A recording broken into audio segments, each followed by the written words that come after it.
Bueno, ¿qué tal? Buenas tardes, gracias por venir. Un placer. Bueno, gracias por la invitación al Polo Tecnológico y a DIMRA, espero lo he hecho bien, eh, por la invitación para compartir un poco sobre inteligencia artificial. Perdón. La verdad que es emocionante, creo que es la mejor palabra que tengo para decirles, que hoy día ya haya una reunión donde haya empresas contando lo que hacen con inteligencia artificial. Cuando comencé con inteligencia artificial, que fue hace mucho tiempo, empecé en 1991 con inteligencia artificial.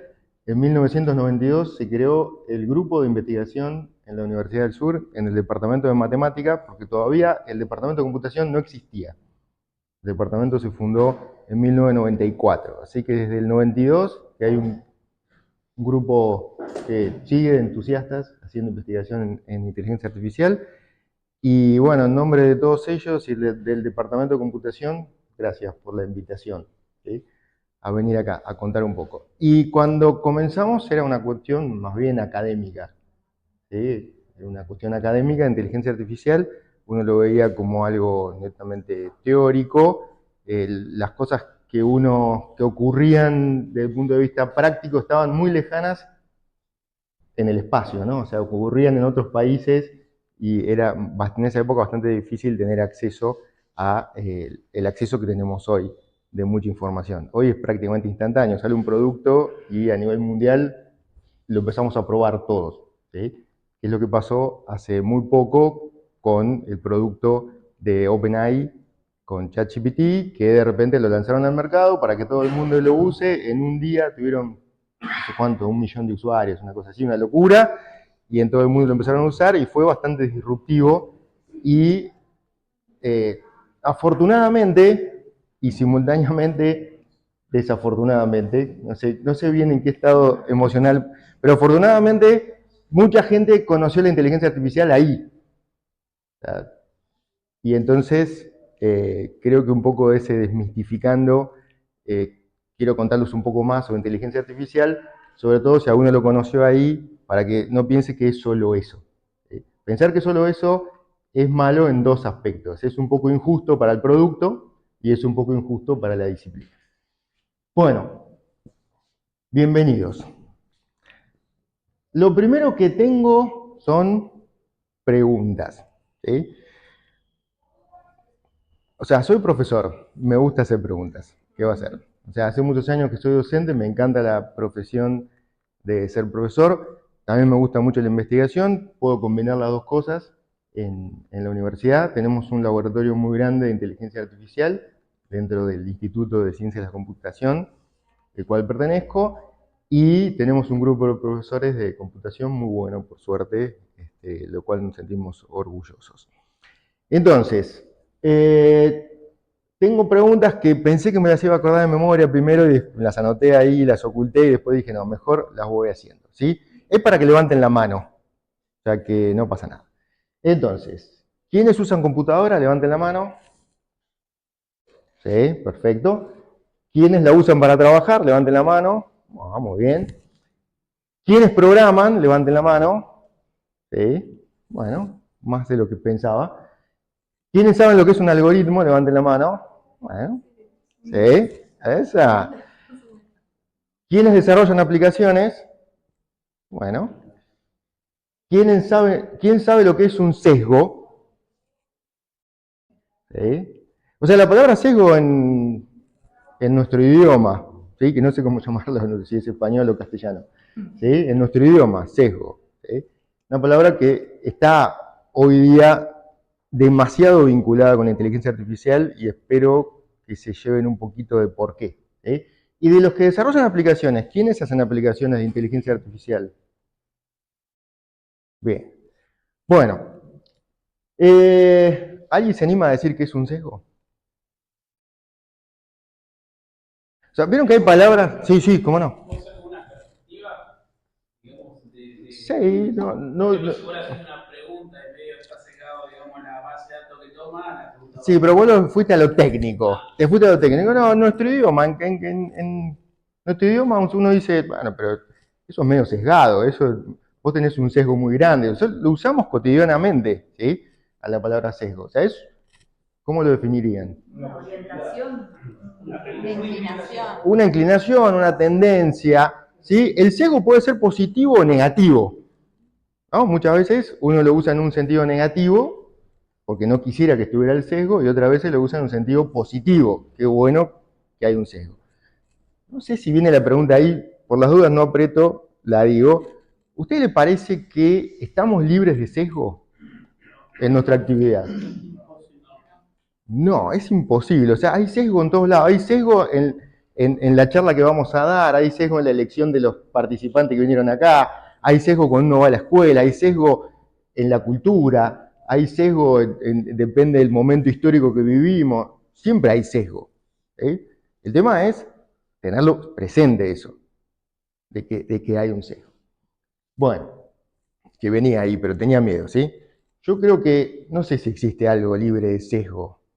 ¿Se les ocurre algún ejemplo? No, a mí lo que se me ocurrió fue la matemática.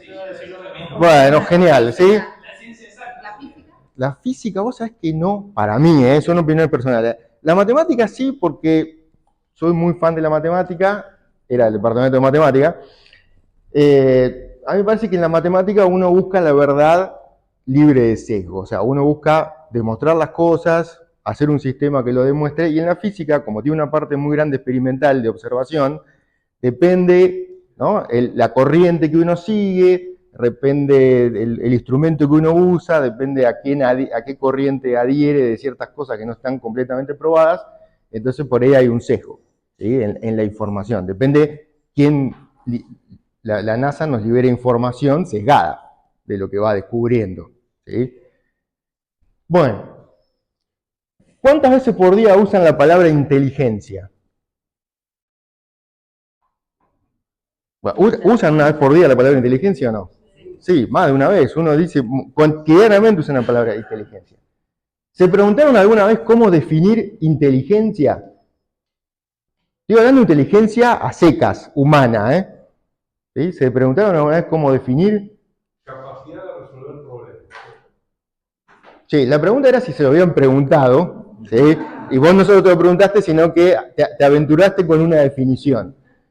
O sea, así como sesgo es una palabra que usamos habitualmente y por ahí nos cuesta definir, porque es más el uso que el pensamiento quizás filosófico de decir qué significa, con inteligencia pasa lo mismo y adhiero, ¿cómo es tu nombre?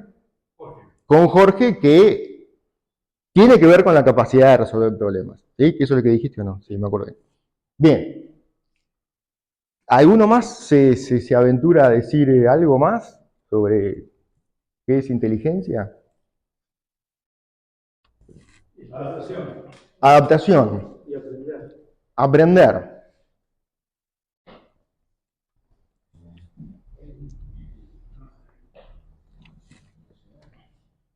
Bueno, voy a arrancar por ahí, ¿sí? Se me ocurrió arrancar por ahí. Entonces digo, ¿a quién acudo para tener una definición libre de sesgo de inteligencia? Bueno, fui a la RAE, ¿no? Y vamos a la RAE. La RAE es un conjunto de personas, quizás un poco más acartonada de lo que yo quisiera, ¿sí? Que se dedica a hacer definiciones con sesgo, por supuesto, ¿no? El sesgo de la RAE. Entonces decía inteligencia, capacidad de entender o comprender, capacidad de resolver problemas, como compartimos con Jorge, si me acuerdo bien, conocimiento, comprensión, acto de entender, habilidad, destreza y experiencia. Lo primero que vi, digo, estaba de acuerdo, estoy de acuerdo en todo, estuve de acuerdo en todo, cuando lo leí, dije, son un montón de cosas, ¿no? Son un montón de cosas. Y la RAE tiene esa actitud minimalista, o sea que la RAE debe haber dejado fuera algunas. Entonces digo, bueno, pero la RAE puede ser muy sesgada, vamos a ver dónde voy. Voy a Wikipedia, hay un conjunto de entusiastas que está todo el tiempo trabajando sobre las definiciones. Por ahora son humanos entusiastas trabajando sobre las definiciones. Decimos que está un poco curado por eso, porque hay diversidad de gente que trabaja en eso, y arranca diciendo, no hay una definición unitaria aceptada de la inteligencia. Además, definir qué es inteligencia ha siempre sido objeto de polémica. No era mi intención hacer una polémica, pero si quieren la hacemos en 2 segundos, ¿sí? La inteligencia se ha definido de muchas maneras, incluyendo capacidad de lógica, comprensión, autoconciencia, aprendizaje, conocimiento emocional, razonamiento, planificación, creatividad, pensamiento crítico y resolución de problemas. Está un poco más general de lo que decía la RAE, pero compatible. O sea, no genera polémica hasta ahí. En términos más generales se puede describir como la capacidad de percibir o inferir información y retenerla como conocimiento para aplicarlo a comportamientos adaptativos dentro de un entorno o contexto. Yo estuve de acuerdo en todo, ¿sí? No es mi objetivo que discutamos filosóficamente, buscamos una corriente, porque a partir de ahora, que nos ampliamos un poquito, podría hacerse complicado, depende de la corriente de pensamiento, etcétera, por dónde seguir. Pero ¿por qué puse esto acá? Porque dije, voy a marcar algunas palabras interesantes acá. Resolver problemas, lo marqué, Jorge va a estar contento. Conocimiento, capacidad de lógica, aprendizaje, razonamiento, planificación y resolución de problemas.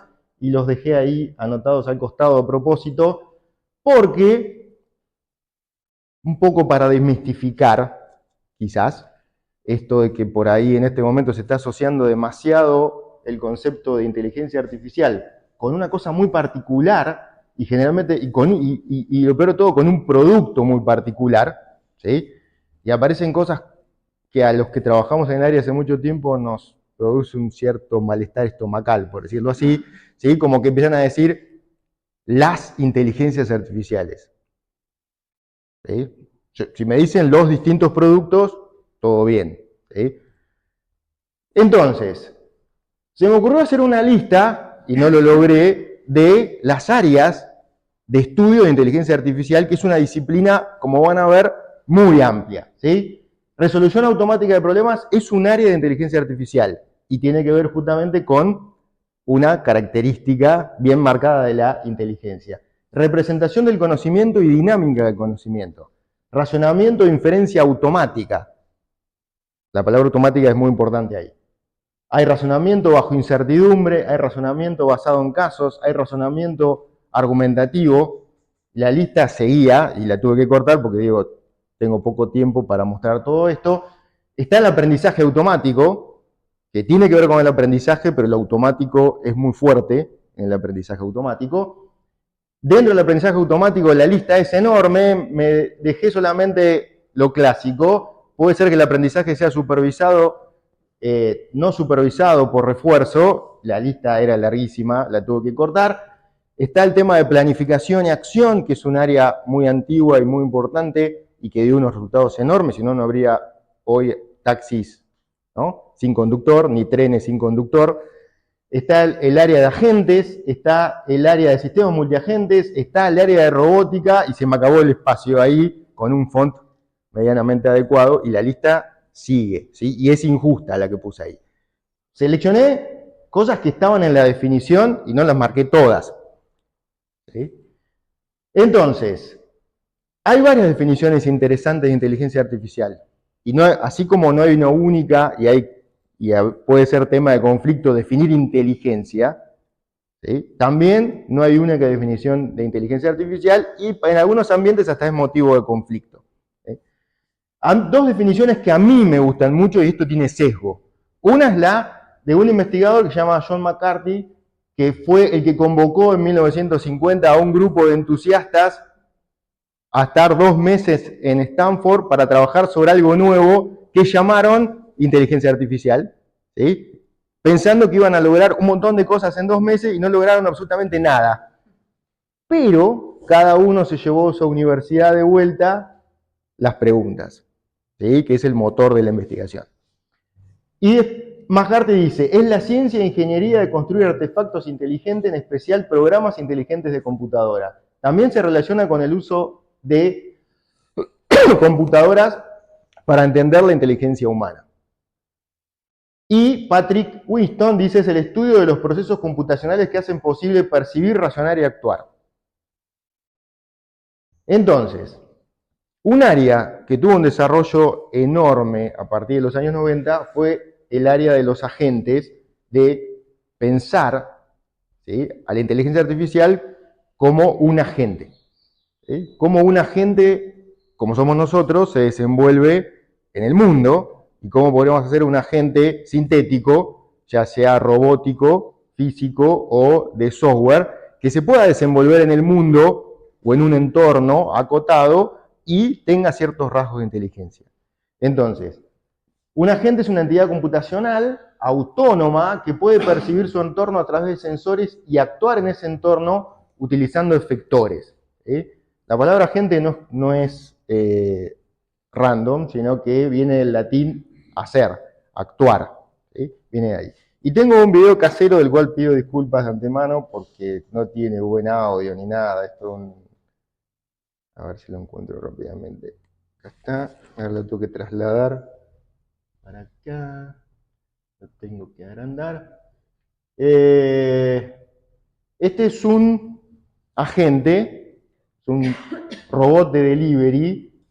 Su misión es llevar las cosas del supermercado a tu casa. O sea, esto es en un supermercado donde tienen una pequeña flota de estos agentes y entonces vos haces el pedido al supermercado y en lugar de ir un chico en bicicleta o en moto, el empleado del supermercado abre la tapa, carga el pedido, cierra y el robot te lleva el pedido a tu casa. ¿Sí? Después analizamos, hay preguntas interesantes con respecto al final sobre esto. ¿Sí? Las voy a tratar de unir. Entonces, vamos a ver cómo, recuerden, es una entidad robótica en este caso que tiene que ir sensando el mundo y actuando. ¿Sí? Y siempre le aparece alguno que le complica los planes.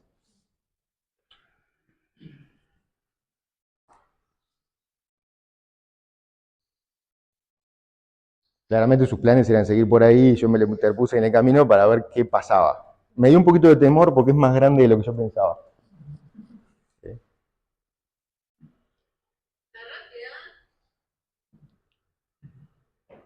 Esa es mi hija que se llama el camarógrafo.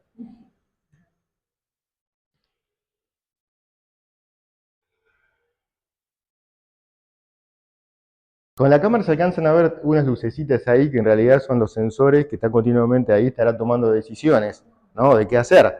Si cruzar la calle o no, vendrá una bicicleta, ¿qué hace este que se me para adelante?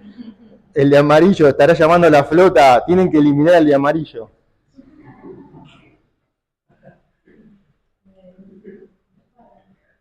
Yo ni sabía lo que estaba por hacer, claramente lo que estaba por hacer era ir a esperar un pedido ahí.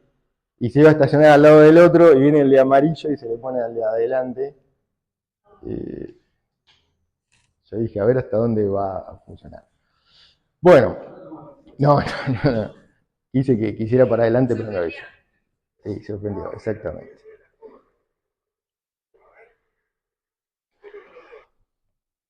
Bueno, entonces, a ver cómo puedo recuperar o volver al... ¿De qué lado estás ahí?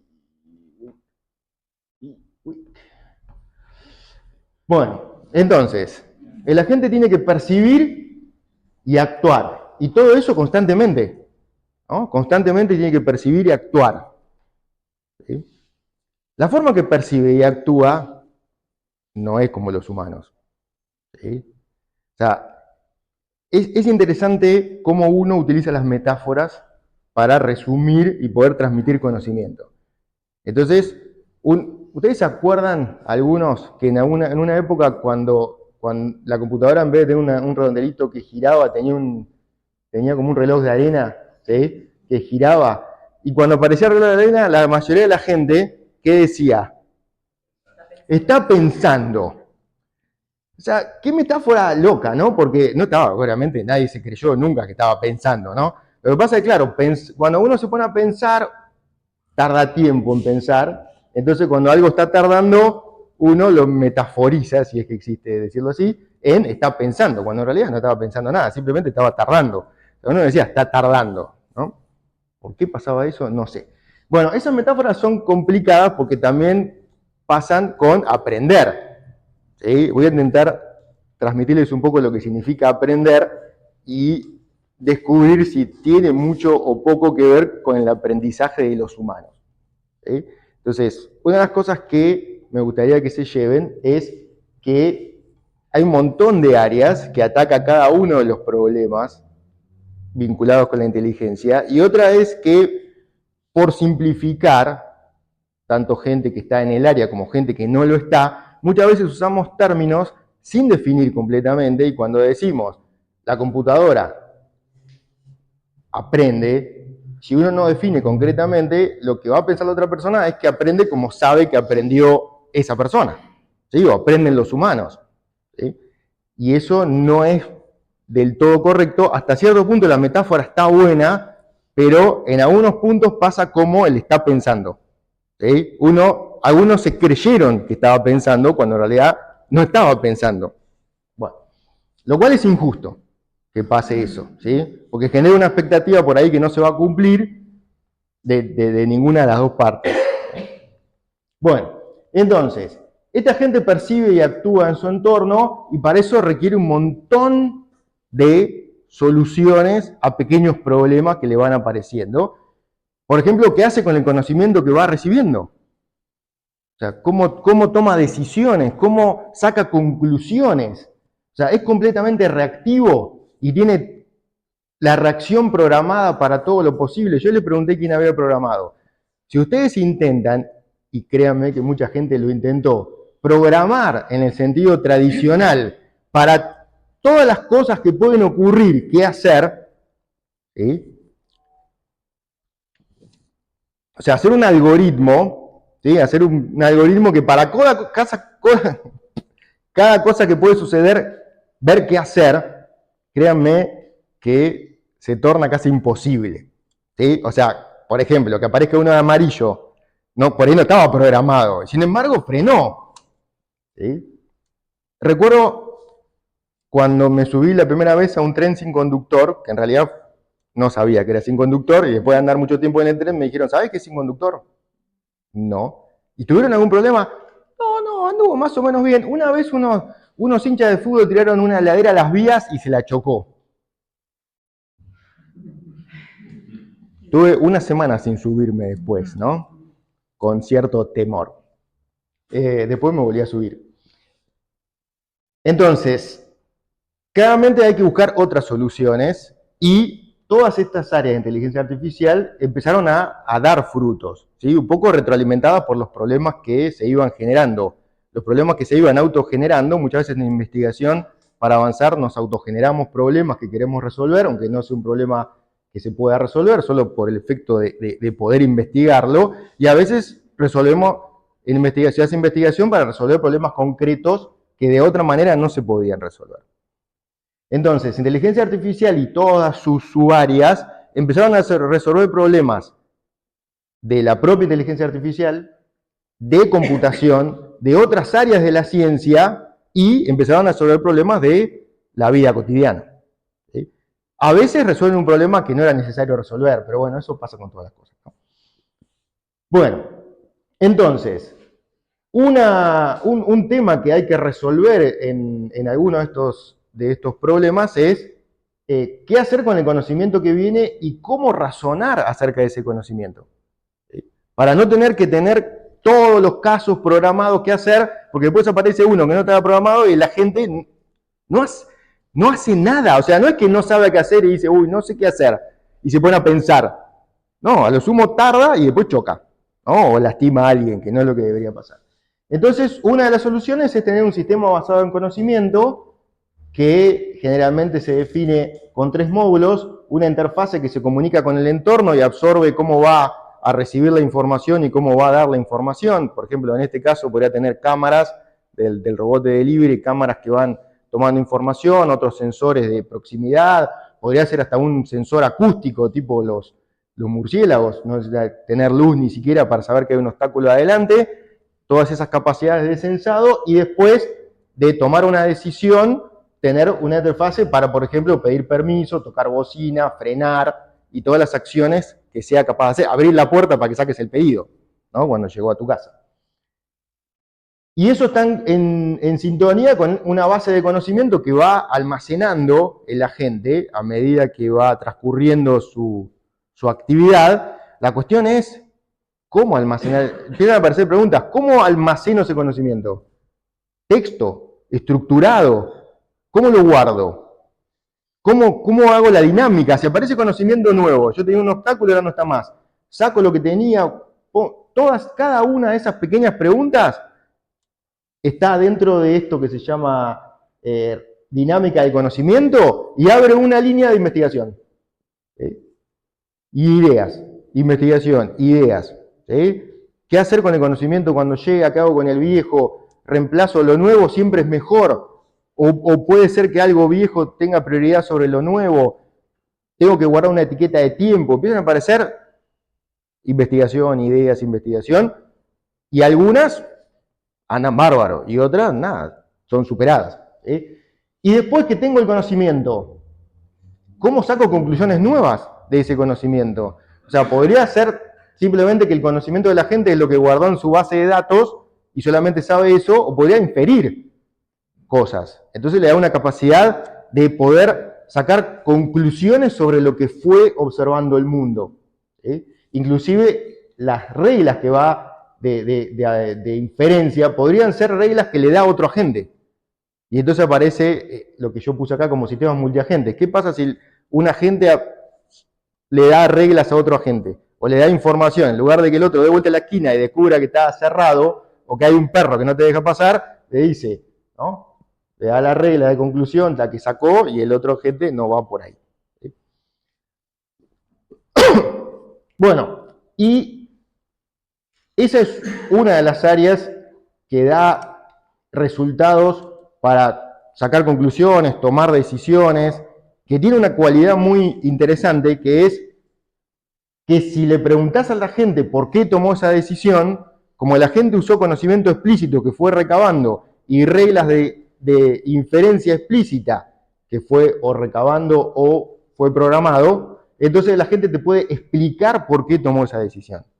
Para algunas actividades donde hay que auditar lo que pasó, o sea, hay un accidente con el robot y hay que auditar por qué pasó eso, es importante que se pueda saber por qué tomó esa decisión.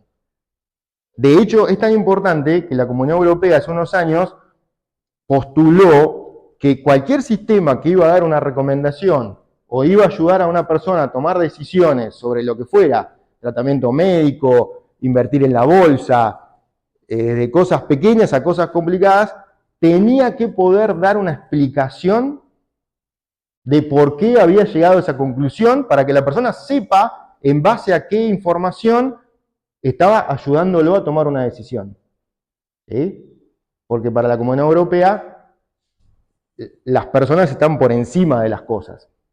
Entonces, de esa manera una persona puede ver si hay un sesgo en la decisión que me está haciendo tomar. ¿Sí? Y si hay un sesgo, si ese sesgo es positivo o no en eso. ¿Sí? Bien, pero a veces no alcanza con eso y uno tiene la expectativa de que el sistema vaya aprendiendo como hacemos los humanos, de que a medida que vamos teniendo experiencia vamos aprendiendo de lo que nos salió bien, lo que nos salió mal y avancemos con ese aprendizaje. Entonces, desde hace muchos años, porque no es que esto surgió en este orden, de hecho el aprendizaje automático apareció ya de entrada con todas estas cosas. El aprendizaje automático lo que busca es que no tenga que darle toda la información para que saque sus conclusiones, sino que pueda de alguna manera, en teoría como hacemos los humanos, ¿sí?, aprender de la experiencia o de los datos o de su actividad cotidiana. Empezaron a aparecer técnicas, ¿sí? Y hice una lista acá, incompleta por cierto, para que vean lo largo que es esto, ¿sí? Árboles de decisión, redes neuronales artificiales, aprendizaje profundo, y así, la lista es enorme y no exhaustiva, ¿sí? De técnicas simplemente de aprendizaje, ¿sí? Entre estas técnicas hay algunas que se relacionan solamente con datos de texto y dentro de esas están las técnicas que dieron origen a aplicaciones como ChatGPT. ¿Sí? Si ven todo el nivel que tuve que bajar para llegar a eso y lo injusto que es decir que inteligencia artificial es ChatGPT. Bien, entonces, lo que uno esperaría en el aprendizaje, y lo hago con imágenes porque es más fácil de ver, ¿sí? Ahora van a ver que no es necesario que sean imágenes, es que haya un conjunto de entrenamiento, por ejemplo, en este caso, quiero tener un taxi autónomo sin conductor y quiero que sepa cuando alguien llama al taxi.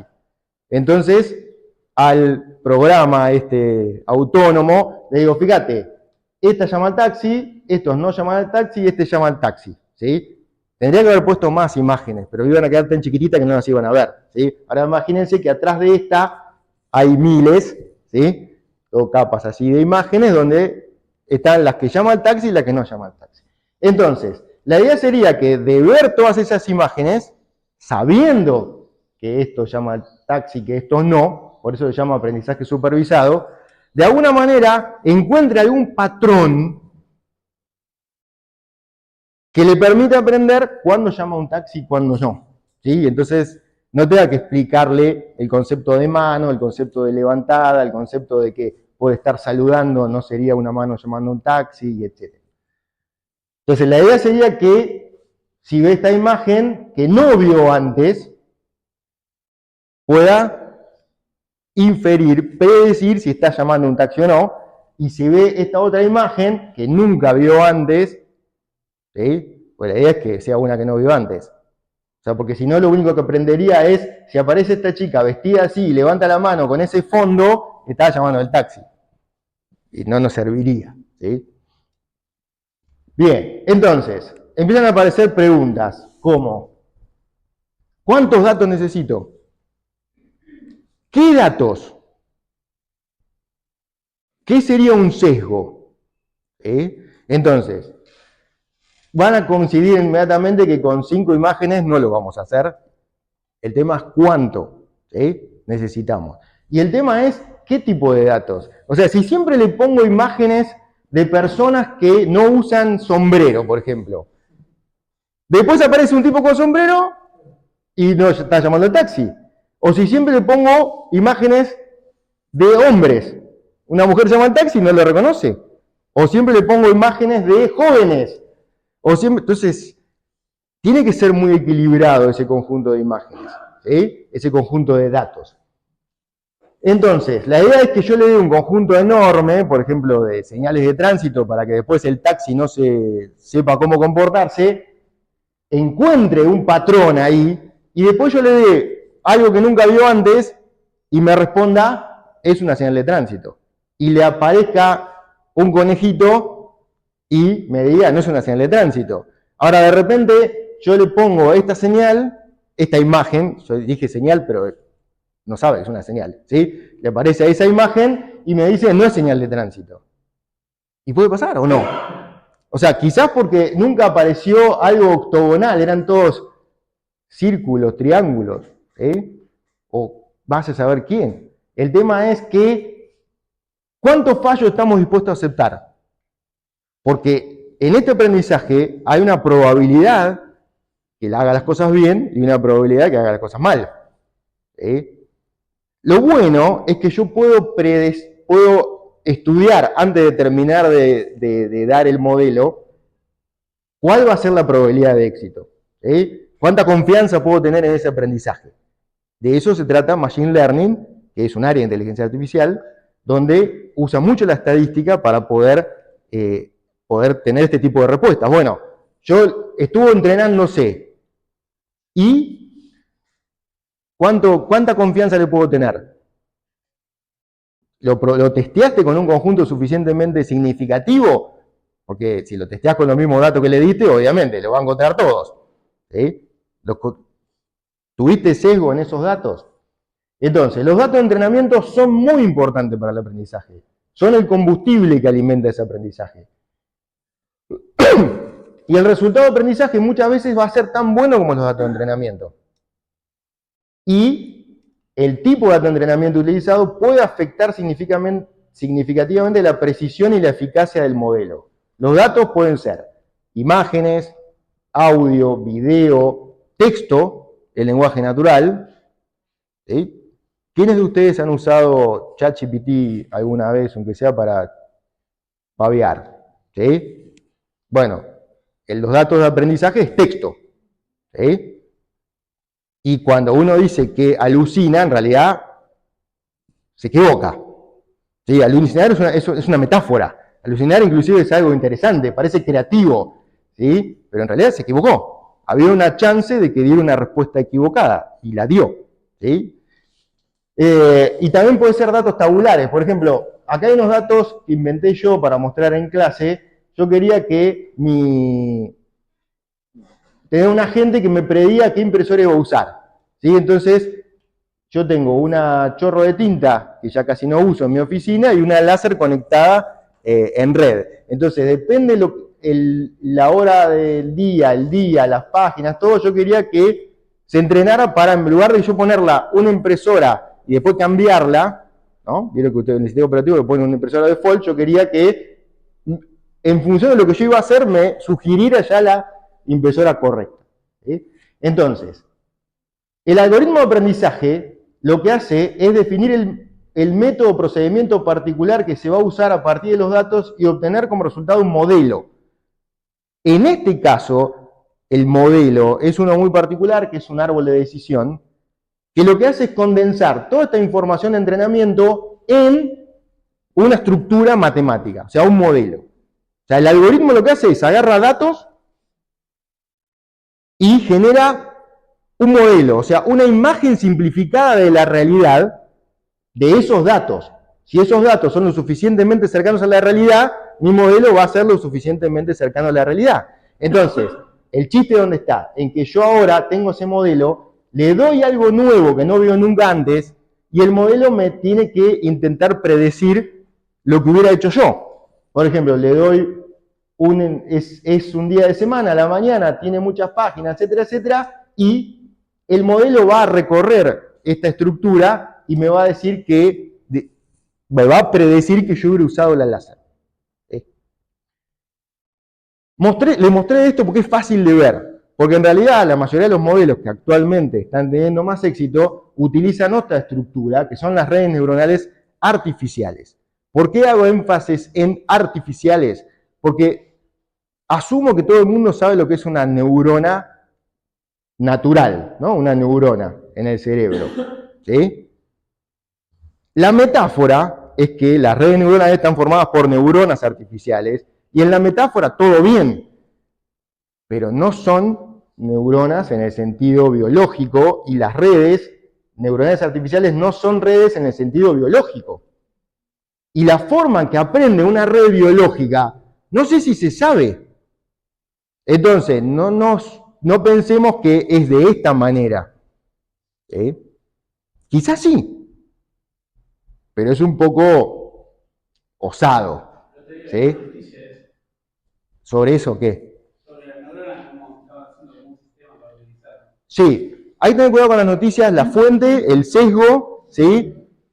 Y también el entusiasmo que le pone el periodista. Sí, sí. Sí, sí, exactamente. Entonces, saco la tapa, ¿sí? Y ahí hay una red neuronal que tiene 784 neuronas acá en la capa de entrada, y ustedes dicen, no, pero ahí hay menos, ¿no? Lo que pasa es que están todas una atrás de la otra, pero si las dibujaba todas, no entendíamos nada el dibujo, ¿sí? Todas interconectadas, y el algoritmo de aprendizaje, dada una red particular, lo que va a hacer es calcular números que van a ir acá en cada una de estas rayitas que se llaman arcos, y números que van a ir en cada uno de esos redondelitos que se llaman nodos, de manera tal que cuando haga una predicción, estadísticamente sea lo suficientemente bueno. ¿Cómo logra eso? Básicamente entrenando como haría un deportista. ¿Sí? Deportista te ponen un aro ahí y entrena, y entrena, y entrena, y entrena, y va corrigiéndose hasta que en un momento, bueno, después le dicen, patea el arco. No, yo me entrené para hacer esto. ¿Sí? Entonces, esta red fue hecha para entrenarse con números escritos a mano, y se entrenó con 1.000.000 de números, de manera tal que se pusieron unos numeritos ahí, de forma tal que cuando se hizo con otros números que no había antes un análisis, acertaban el 97% de los casos. Lo cual creo que es mejor que un humano. A mí me encuentran números y yo le puedo pifiar un 9 con un 4 tranquilamente, ¿sí? Entonces, para clasificar cartas en el correo y tener una efectividad del 97%, está bien, ¿sí? Está bien. Ahora, si es un tratamiento médico para mí, no sé, Ya no sé, explícame por qué está bueno que sea así y por qué se entrenó. No sé. Bien, entonces, el chiste está en que después yo le doy algo que no vio antes y la red me predice o me lo clasifica como un 9. Lo que pasa es que a veces le doy esto y me lo clasifica como un 4, ¿sí? No es que el 50% de las veces anda mal, ¿no? Queríamos dar un ejemplo que ande bien y no que ande mal, ¿sí? Pero en estas redes andan muy bien, ¿sí? Estas cosas. El tema es que en el otro algoritmo, la estructura, esa matemática, se arma sola. En este caso, yo tengo que primero elegir la estructura matemática, tengo que decir, bueno, ¿qué red voy a usar? Primero. Y después tengo que entrenar. Y después tengo que evaluar si el entrenamiento estuvo bueno o no. Y si no está bueno, tengo que hacer algo. Por ejemplo, mejorar los datos, cambiar la configuración, y así hasta que tenga un producto que satisface. Y este dibujo acá es el de los transformers. Los transformers son la arquitectura neuronal que estamos usando ahora con productos como ChatGPT, Gemini o Copilot, ¿sí? Esto que fue desarrollado en 2017, ¿sí? Cambió mucho la forma de procesar texto. O sea, le dije hoy, se puede aprender de imágenes, de audio, de video, o se puede aprender de datos tabulares, como esa tabla que hice yo, o se puede aprender directamente de texto. O sea, le dan texto y esta arquitectura me permite, como casi todos probaron, ¿sí?, interactuar y tener la sensación de que estoy interactuando con una persona. Ahora, no estoy interactuando con una persona, ¿sí? O sea, yo escribo un texto, ese texto es procesado, ¿sí?, interpretado y me devuelve otro texto.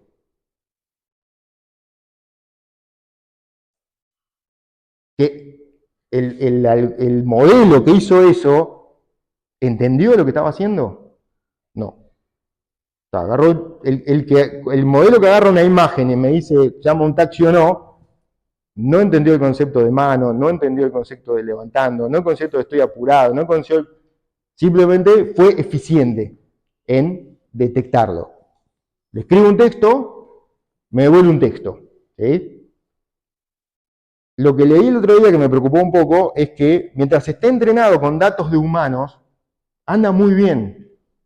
El problema es que ahora Internet está llenando de datos sintéticos, o sea, datos generados por estos mismos. Entonces, en julio del 2023, unos investigadores hicieron la prueba de agarrar un modelo de estos, de Transformer, y empezar a alimentarlo con datos generados del mismo modelo. Y empezar a hacer pruebas de cuán bueno era la salida. Y al principio andaba muy bien, y cuanto más datos sintéticos le ponían, hasta que al final, en el noveno iteración, empezó a decir cualquier pavada, ¿sí? Porque ya eran datos sintéticos, ¿sí? Porque, como dijimos antes, depende mucho del valor de los datos, ¿sí?, y de las cosas de los datos. Bueno, este concepto o sea, ChatGPT es un transformer, esa arquitectura que les mostré recién, preentrenada generativa, que fue disruptiva, afortunadamente fue disruptiva, porque puso en escena un montón de cosas que mucha gente no conocía, pero no, váyanse acá y no le digan que es una inteligencia artificial, digan si quieren un producto de inteligencia artificial generativa, hasta ahí estoy contento, ¿sí? No digan las inteligencias artificiales, porque inteligencia artificial, como vieron, es una disciplina enorme. Y todos estos chatbots, que son agentes conversacionales, son agentes que perciben que vos le decís algo y su reacción es contestarte. El otro día estaba en un taller con gente de ciencia de la educación y unos chicos que están estudiando para ser profesores de historia, le pedían no sé si era ChatGPT o otro producto, que les hiciera una planificación sobre la etapa del peronismo en Argentina, y entonces cuando estaban interactuando decían, sí, porque ves que sabe que Perón, no sé qué, no sabe nada. O sea, vos le diste texto, te dio texto. ¿A vos te sirvió? Perfecto. Pero no digamos que cuando la máquina está haciendo el reloj de arena está pensando, y seamos cuidadosos con lo que, la metáfora que usamos, ¿no?, con respecto al texto que le damos y el texto que nos devuelve. El tema es que estos agentes conversacionales o chatbot los tenemos que usar. Hay que usarlos, los tenemos. Están disponibles al público de forma gratuita algunos, los podemos usar para acelerar los procesos en las organizaciones, pero tenemos que entender que los datos que le damos son sensibles. O sea, nosotros cuando empezamos a usar, aceptamos los términos y condiciones que dicen que le damos los datos, ¿sí? Entonces, si le ponemos información privada, sensible, lo que fuera, la empresa la va a usar como quiere, ¿sí? Puede desecharla en la mayoría de los casos, o puede usarla. Entonces, hay un montón de elementos éticos que hay que tener en cuenta, con las imágenes también, y con el texto que usamos, ¿sí? Un montón de cuestiones éticas que hay que tener en cuenta al desarrollar este tipo de sistemas. ¿Sí? Y que afortunadamente la Comunidad Europea, el año pasado en Inglaterra se hizo la primera cumbre mundial de seguridad e inteligencia artificial. La Comunidad Europea redactó un documento sobre ética en inteligencia artificial, y nuestro país redactó el año pasado un documento basado en todo eso sobre ética en inteligencia artificial y cómo empezar a desarrollar éticamente un sistema desde su comienzo. Por ejemplo, lo primero que dice es que hay que convocar gente diversa en su conocimiento para empezar a hacer el sistema, para tener el menor sesgo posible, ¿sí? Expertos en distintas áreas. Bueno, y hasta ahí llegué, y me pasé, perdón. Gracias.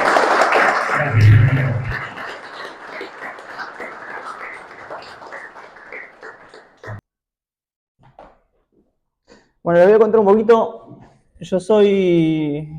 Nací en San Martín de los Andes, me crié acá y me fui a estudiar a Paraná.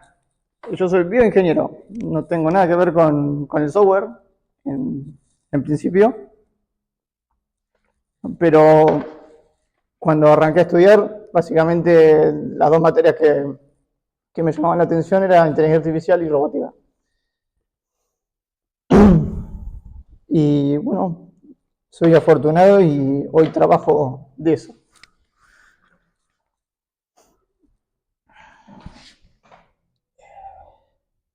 Fui docente de robótica casi 3 años, sí, 3 años, un poquito más. Estuve en España y me agarró la pandemia. Fui a hacer un intercambio a una universidad, la Universidad Autónoma de Barcelona, que hacían robótica, y algo que bien explicó Alejandro, que la verdad es espectacular, la charla, ¿viste? Acá en Argentina el recurso era escaso, me faltaba el material por los valores que tienen. Estamos hablando de un robot que puede valer $50.000, $60.000, y para una universidad pública era muy difícil. Entonces mi idea era allá tratar de poder usar esos recursos que acá eran escasos o difíciles de tener. Lamentablemente me agarró la pandemia y pude usarlos poquito, pero bueno, fue una rica experiencia.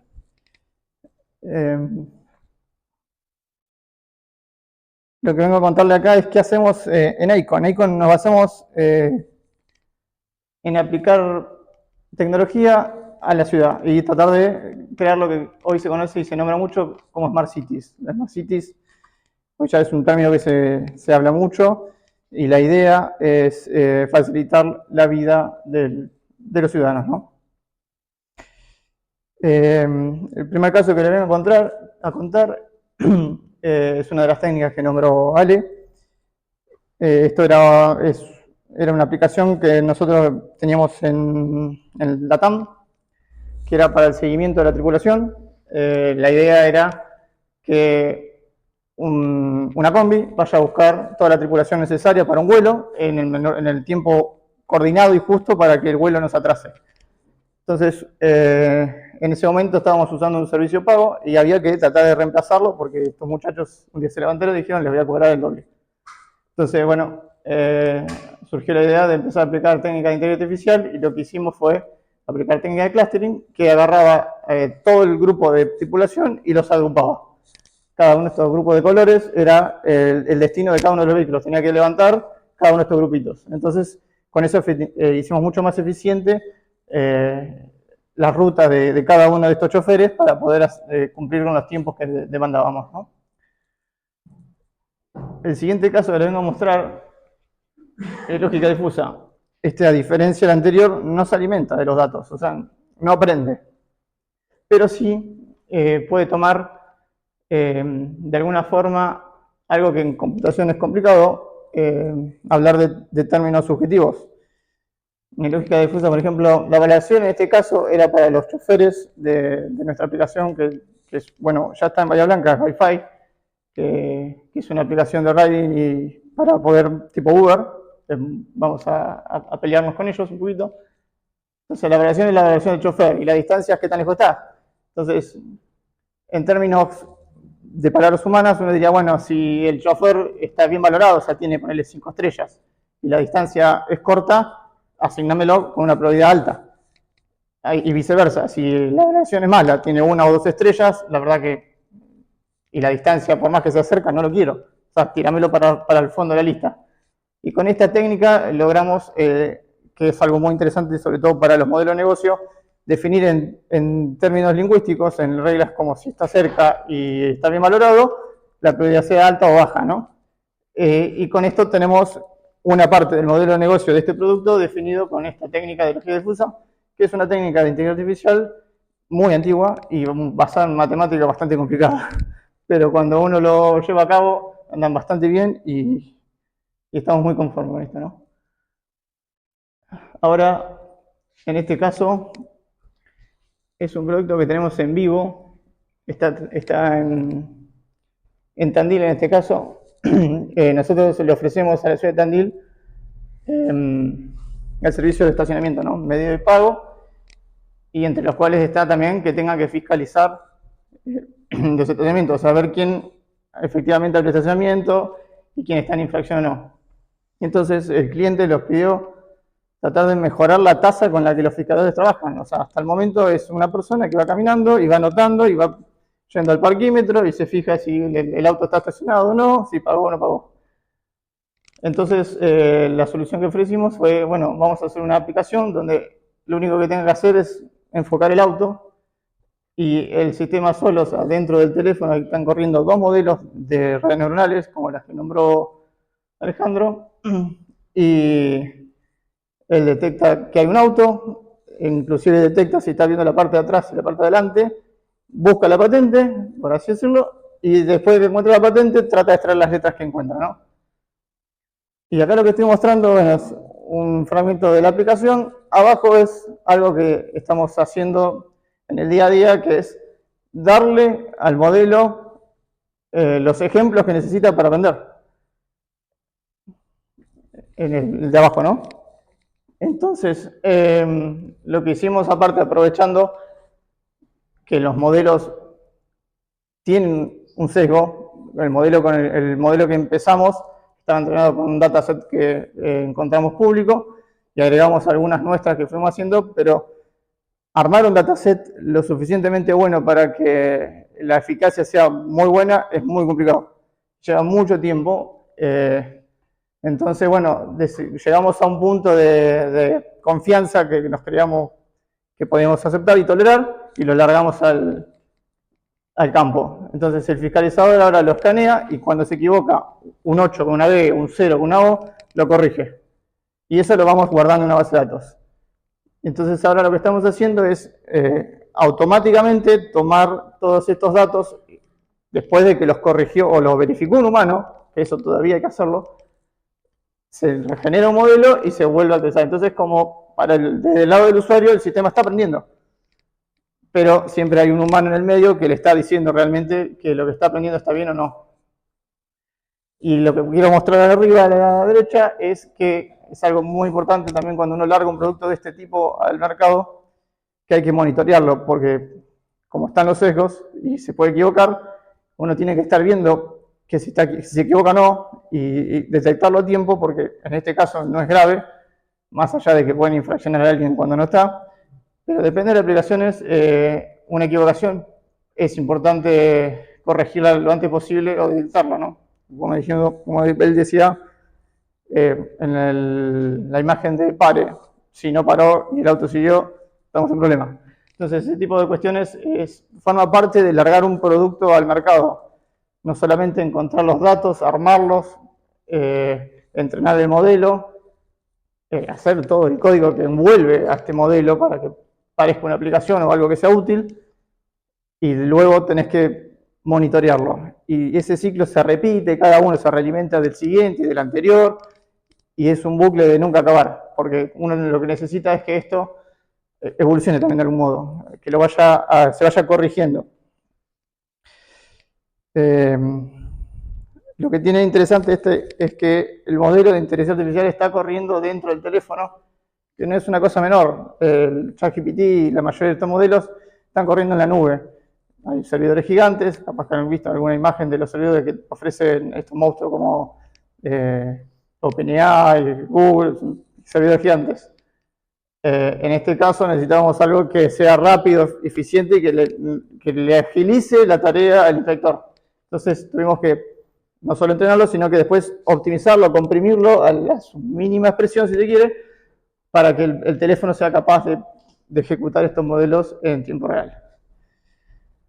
Este mismo concepto de autos, de detección de autos y detección de patentes y extraer de texto, luego lo llevamos a vuelos con drones.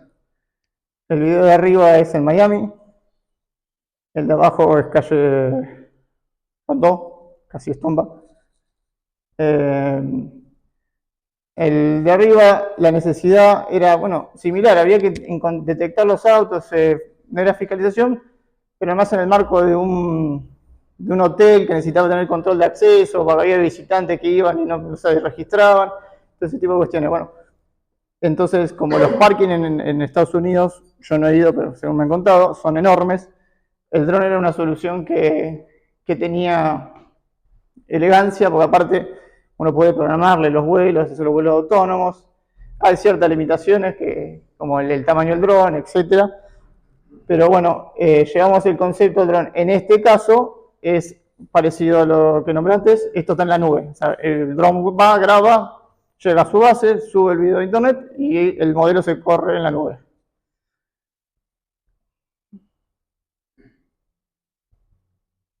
Este es un caso similar, pero en este caso está montado sobre un vehículo que se mueve. Ya tenemos un dron como el autónomo, acá es un vehículo. Este video es en San Martín de los Andes, donde bueno, nos presentamos también para ofrecer el producto allá y quisimos presentar la variante de que el sistema esté montado sobre un vehículo. Quiero dejar en claro, esto no usa ningún servicio tercero. O sea, esto lo hacemos nosotros, lo entrenamos nosotros. Por ejemplo, algo que yo mencioné, detecta la parte de adelante y la parte de atrás. Esto es para eliminar el problema de la perspectiva, algo que nos dimos cuenta cuando estaba en el campo. Porque parece que el encuadre que es el que el modelo me está diciendo, esto que está acá en este cuadrito es un auto. Y yo necesitaba decir, bueno, si encontraste un auto, busca una patente. Y la patente tiene que estar adentro del auto. Pero por la perspectiva a veces pasaba que el encuadre cerraba el auto siguiente, entonces me aparecían autos con dos patentes.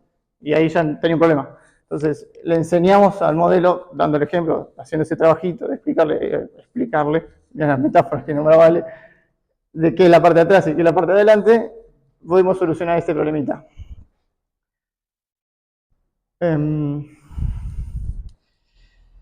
Ahora lo que estamos tratando de encarar, inclusive acá en Bahía Blanca, y espero no se rían, es solucionar el problema del tránsito. Entonces, la idea es aplicar este mismo concepto en los semáforos. Y no para reemplazar el semáforo como está ahora, que básicamente cuenta tiempos y cambia. Acá la idea es adosarlo como una herramienta al semáforo para que pueda tomar una decisión, por ejemplo, que me pasa mucho en el semáforo del shopping, cuando uno está esperando 90 segundos así y no hay nadie. Bueno, flaco, pasá y después sigo. Esa sería la idea, que pueda tomar decisiones en circunstancias controladas, donde no hay ningún riesgo, para cambiar y agilizar el paso. no solo agilizaría el tránsito, ahí ya podemos reducir también, hay estudios de las emanaciones de dióxido de carbono, por eso estarían menos tiempo quietos, el usuario llegaría antes de destino, hay un montón de cosas que van a ese lado. Lo que estoy mostrando ahí no solamente es que cuento los autos, no sé si se llega a ver, pero bueno, las zonas amarillas cuentan cuántos autos están ahí, que sería la zona de interés para el semáforo, y además cuento el tiempo. Cada objeto que detecto estoy contando cuánto tiempo está parado para poder tomar esta decisión, ¿no? En este juego de pensar en semáforos, en controlar el tránsito, dijimos, bueno, una cosa es una esquina, un cruce de calles normal, y otra cosa es tratar de que además no alteremos la onda verde, que no alteremos las grandes avenidas, con esto de darle permiso a uno cuando vienen todos en manada del otro lado. Empezamos a trabajar con simulaciones. Entonces, estamos diseñando nuestra propia ciudad y aplicamos el mismo modelo que venimos usando en este caso es el mismo modelo que estaba en el teléfono. Fíjense que detecta la parte de delante y la parte, bueno, la atrás no la vemos. Bueno, hay un problemita ahí con las decisiones que toman los vehículos. Pero ¿Eh? No es la primera vez que escucho ese comentario. No es la primera vez que lo escucho. Es una simulación bahiense, lo han dicho. Lo interesante acá es que el modelo, sigo citándote, Ale, nunca había visto una simulación. O sea, esto lo hicimos al simulador para que, no sé si llega a ver, está el semáforo, cambia de lucecita y todo, para poder después empezar a interactuar y armar escenarios cada vez más complejos. Y dijimos, bueno, a ver cómo se comporta el modelo. No anda del todo bien, porque aparte era un modelo chiquito, y los autos, como se ven, son bastante feos. Pero y así todo los reconoció, o sea que como prueba de concepto nos fue muy gratificante, y bueno, seguimos avanzando en esto de trabajar con simulaciones, en este caso aplicado al tránsito. Pero la verdad es que podríamos ampliar el abanico de las posibilidades a tanto como la imaginación pueda. En lugar de que sean vehículos, pueden ser, no sé, trenes, y empezar a simular dinámica de trenes y empezar a tratar de ver si podemos mejorar junto con la visión o con otra técnica de inteligencia artificial, no sé, la velocidad de las líneas, los controles de las vallas de tránsito, etc. Podríamos aplicarlo en casi cualquier concepto. Y, por ejemplo, algo que estamos empezando a trabajar también es aplicar muy parecido a lo que está con el tránsito en góndolas de supermercado, para que en este caso, sobre todo los grandes supermercados, puedan tener una noción de dónde están las personas, de cómo se mueven. Inclusive se podría hasta entrenar modelos para detectar si hacen algún movimiento extraño, guardarse cosas. Hay formas de entrenarlo y hay con cámaras de visión, hemos hecho algunas pruebitas con cámaras de visión térmica, se pueden detectar objetos que no se ven. Hay mucho para hacer. Básicamente el concepto es muy similar al que estaba el del tránsito, pero acá es con personas. Y lo queremos llevar también a productos. Hay ejemplos, hay casos de uso de productos, se han visto noticias, no sé, de Amazon, que tenía un supermercado donde vos ibas, cargabas y te ibas y ya te cobraba automáticamente. Después parece que no era tan así, que había un par de hindúes dando vuelta atrás.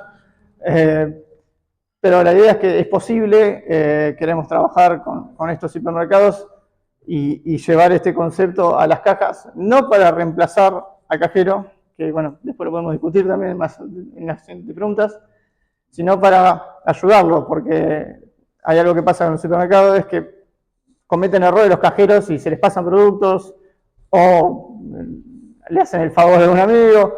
Entonces ese tipo de cosas llevan a pérdida para la empresa, entonces se trasladan al precio que pagamos todos.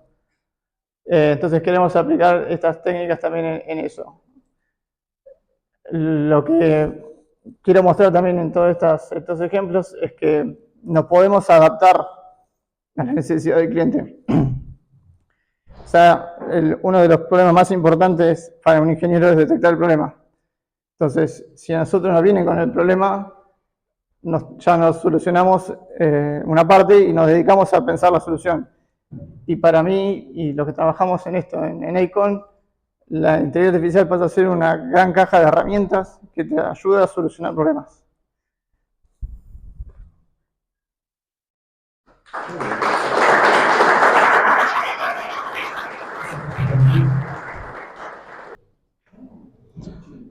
Bueno.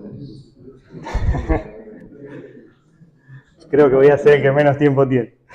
Bueno. Primero un videito rápido.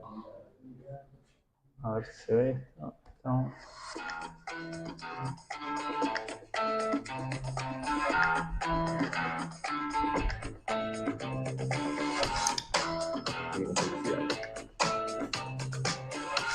Me ahorra mucha explicación el video.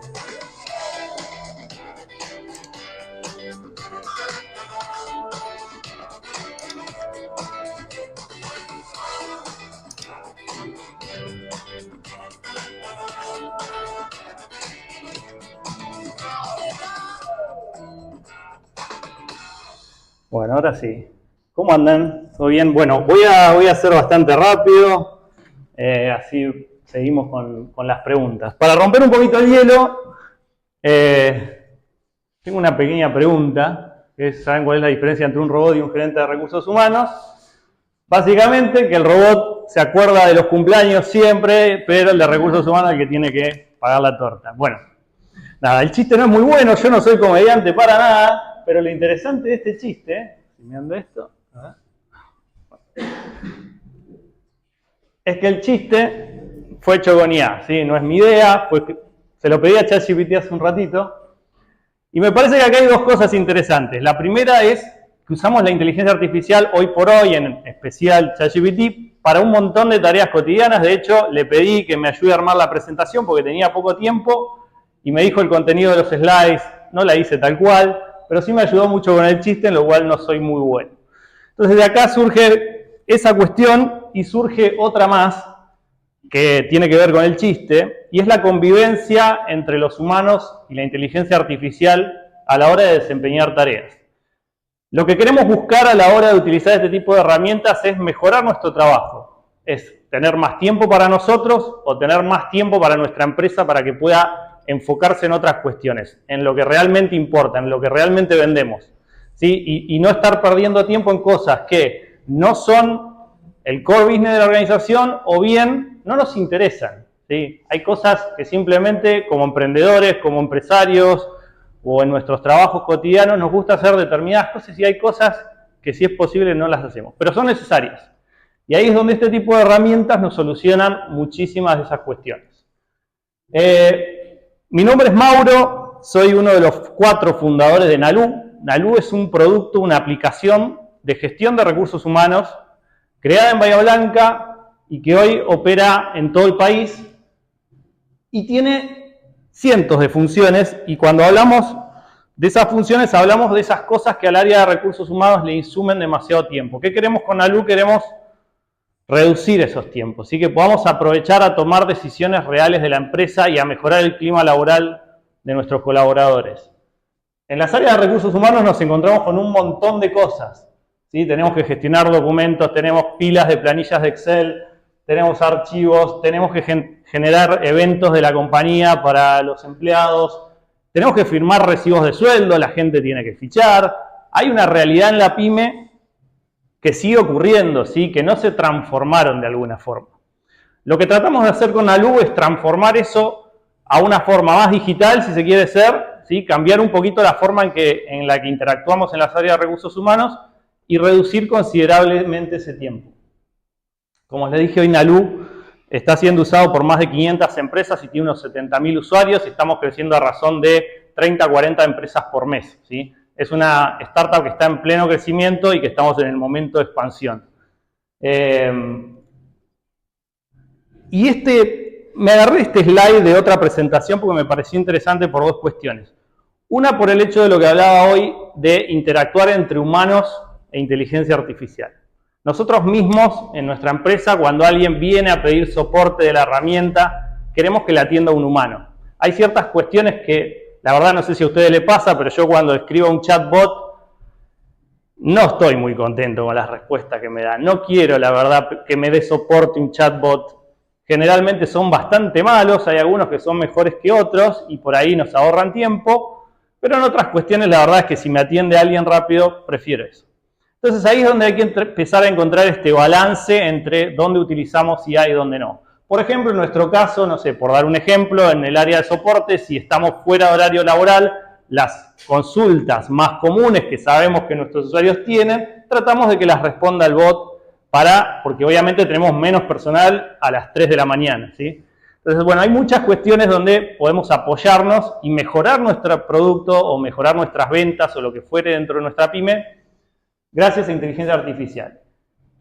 Y el otro punto por el cual este slide a mí me pareció interesante es porque en nuestra empresa no aplica la ley de en casa de herrero cuchillo de palo, ¿sí? Nosotros hacemos uso de NALU dentro de nuestra organización, aplicamos todo lo que le recomendamos a las pymes hacer y fuimos seleccionados como una de las mejores pymes para trabajar, ¿sí? Estamos certificados por Great Place to Work y eso fue en base a encuestas anónimas de toda la gente que trabajó en nuestra empresa y que respondió básicamente sobre el clima laboral, ¿sí?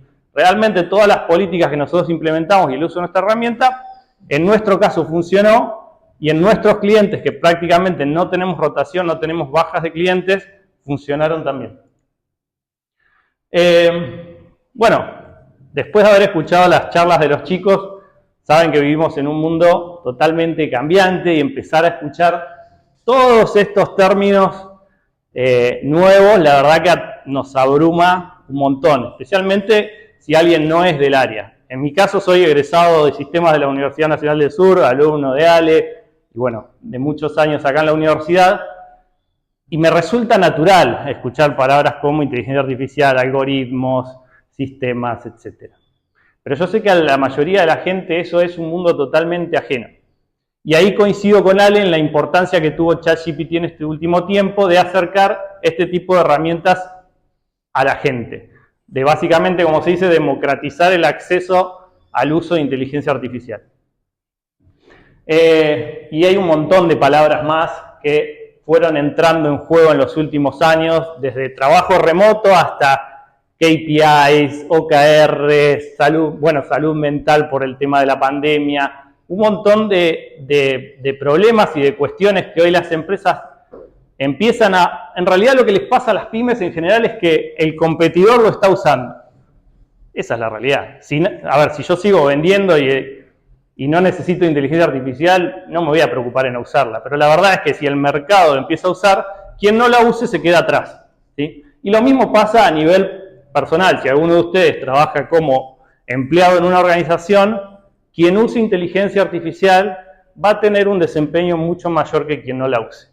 O va a tener más tiempo para su vida personal. Entonces, por ahí pasa un poco la discusión de si deberíamos o no deberíamos utilizar este tipo de herramientas. Le voy a mostrar un ejemplo súper rápido, y esto ya casi termina, que es, por ejemplo, cómo en NALU se le envía una comunicación a los colaboradores, ¿sí? Luego de definir un título, yo simplemente le explico a la IA lo que quiero hacer. Quiero darle la bienvenida a los nuevos colaboradores de NALU y alentarlos a que se unan a la pasión de trabajar en un software de recursos humanos. Y lo único que hacemos es esperar y el texto de esa comunicación que le vamos a enviar a los colaboradores lo genera la inteligencia artificial. ¿Sí? Esa es una de las cientos de funciones que hoy tenemos en NALU que las hemos combinado, en este caso particular, con inteligencia artificial del tipo generativas como el ChatGPT, pero en otras ocasiones con reconocimiento facial a la hora, por ejemplo, de fichar entrada y salida de los colaboradores. Y tenemos actualmente un equipo dedicado a investigación trabajando en conjunto con el CONICET de la universidad en el desarrollo de nuevas herramientas de inteligencia artificial que tienen que ver con predicciones de comportamiento de nuestros empleados. A todos nos gustaría saber si algún empleado va a renunciar, a todos nos gustaría saber si nuestro empleado vino a trabajar de mal humor o no. Hay un montón de cuestiones que nos gustaría poder prevenir para mejorar nuestro clima laboral. En todas esas cuestiones de predicción que obviamente hacen uso de los datos de nuestra empresa y de los datos y de la interacción entre los empleados en su jornada laboral, es con lo que estamos trabajando hoy haciendo uso de inteligencia artificial. En el caso anterior, por ejemplo, ese comunicado termina en nuestra aplicación, en lo que es un muro social, como una especie de Facebook, Instagram, o como más les guste. Todo eso no solo reduce el tiempo del área de recursos humanos, que es lo que hablábamos hoy, queremos en lo posible no contratar más gente de recursos humanos, o bien la gente que tenemos o la gente que contratamos ponerla a trabajar en mejorar los procesos, en mejorar el reclutamiento, en un montón de otras cuestiones, y no en cuestiones operativas. Entonces, no solo queremos reducir tiempos, queremos mejorar la experiencia de toda la gente que trabaja con nosotros. Todos sabemos que si tenemos gente feliz trabajando con nosotros, la productividad va a aumentar y por consiguiente nuestras ventas, nuestro servicio o lo que nos dediquemos va a ser mucho mejor. Así que ese es el objetivo final. Gracias.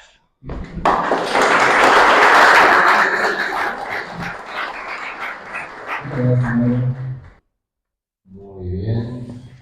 Bueno, hemos visto los casos de éxito de los chicos aplicando inteligencia artificial en sus empresas. Alejandro, que nos instruyó un poquito acerca de las bases de inteligencia artificial. ¿Sí? Y ahora la idea es tener algunas preguntas disparadoras para ver qué nos contestan en base a sus experiencias. ¿Sí? Bueno, la primera que nos plantea. ¿Cuáles fueron los principales desafíos que tuvieron ustedes, especialmente Juan Cruz y Mauro, ¿sí? Cuando intentan adoptar soluciones basadas en inteligencia artificial? ¿Qué es lo primero que dijeron, ¿y por dónde arranco? A ver, en mi caso, el principal desafío, creo que uno de los principales desafíos que tuve fue manejar las expectativas de los directores. Porque gracias a estos monstruos de ChatGPT, Gemini, etcétera, parece magia. Y no es magia. O sea, hay que estar atrás trabajando mucho para que estos modelos hagan estas cosas maravillosas que hacen, ¿no? Incluso, bueno, por ahí él lo puede explicar mejor que yo, pero estos modelos de generación de texto inclusive no se pueden entrenar así nomás. Estamos hablando de millones de dólares de entrenar un modelo tipo ChatGPT. Para nuestro caso, donde nos enfocamos en la parte de visión por computadora, el primer desafío era encontrar los datos. Los datos no siempre están accesibles y hay que generarlos, trabajarlos, depurarlos. Eso es todo un desafío que fue lo primero que nos chocamos. Durante mucho tiempo me miraban y yo estaba haciendo cuadritos en la pantalla y me decían, ¿este flaco qué hace? Y bueno, y como bien había definido Ale, el éxito de un modelo está muy definido, o sea, el éxito no, o sea, un modelo va a ser tan bueno como el dataset o tan malo. Entonces, invertimos muchas horas de trabajo en generar estos datos para poder lograr lo que logramos hoy, que es emular sistemas que existen en el mercado a precios altísimos. Para dar un ejemplo más, una cámara de estacionamiento, una cámara inteligente que detecta patentes, yo creo que va a estar alrededor de entre $3.000 y $5.000 cada una. Y en el ejemplo que di yo de, por ejemplo, los semáforos y eso, procesamos varias cámaras al mismo tiempo y si se quiere por $1.000, por dar un número, ¿no? Muchas cámaras, estamos hablando de 5 cámaras por una.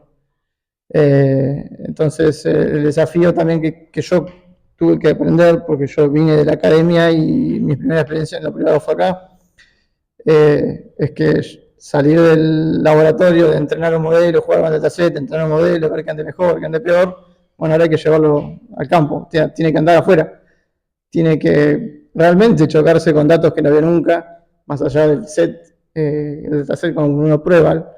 Y toda esa experiencia después de ver, bueno, esto anda hasta ahí bien, y cómo lograr la gestión para que un modelo pueda corregirse, toda la infraestructura que hay que crear atrás, la tuve que aprender sobre la marcha. En principio yo arranqué solo y ahora, bueno, ya somos un equipo.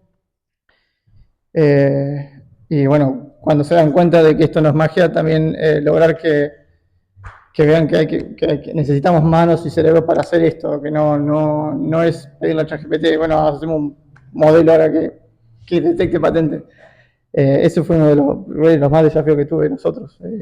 Pero hoy, bueno, ya es parte del día a día, está solucionado, me parece. ¿Mauro? Bien, yo creo que nuestro escenario es un poco distinto porque nuestro producto está apuntado a las pymes. Entonces, más allá de que desde un comienzo del producto nosotros queríamos implementar alguna de estas soluciones, no era viable porque en realidad, como hablábamos hoy, la cantidad de datos es importante, entonces vos tenés que tener un volumen de usuarios de la aplicación, un volumen de empresas importante para poder tener una cantidad de datos que sirvan a la hora de sacar conclusiones y tomar decisiones. Por otro lado, muchas de estas cuestiones requieren de investigación. También cuando vos sos una empresa que recién arranca, probablemente dedicar recursos a estas investigaciones no es viable. Y de hecho, eso fue una de las cosas que despertó la forma en que fuimos decidiendo incorporar inteligencia artificial al producto.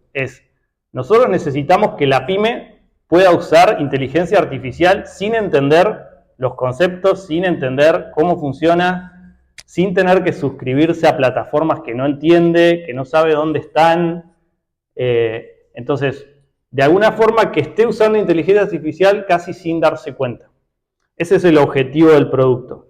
Y es lo que estamos tratando de hacer en cada una de las funcionalidades. No nos apresuramos a darle algo que no entienda. Entonces, somos muy pragmáticos en eso. La solución que nosotros creamos tiene que resolver un problema concreto que la pyme tenga.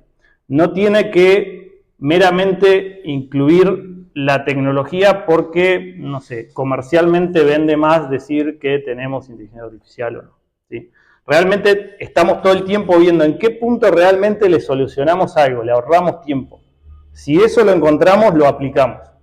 Yo siempre me acuerdo que un profesor, Martín Larrea, siempre nos decía que hay que tener cuidado en que este tipo de cosas son herramientas para solucionar un problema.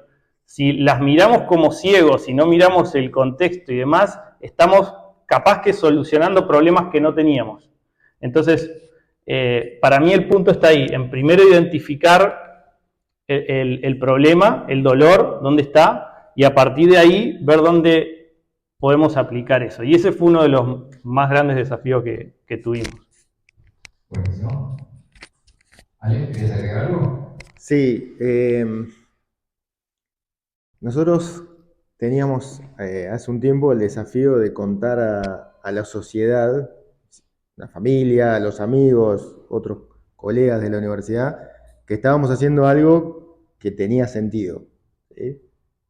Digamos en los 90, en el 2000, ¿sí? Estábamos haciendo, entonces, de hecho alguien nos preguntó, pero ¿estás haciendo inteligencia? ¿Qué espionaje? Teníamos que contar algo que estábamos haciendo y era un gran desafío, ¿no? Porque la pregunta era, ¿y eso para qué sirve? ¿No? Ese era el gran desafío.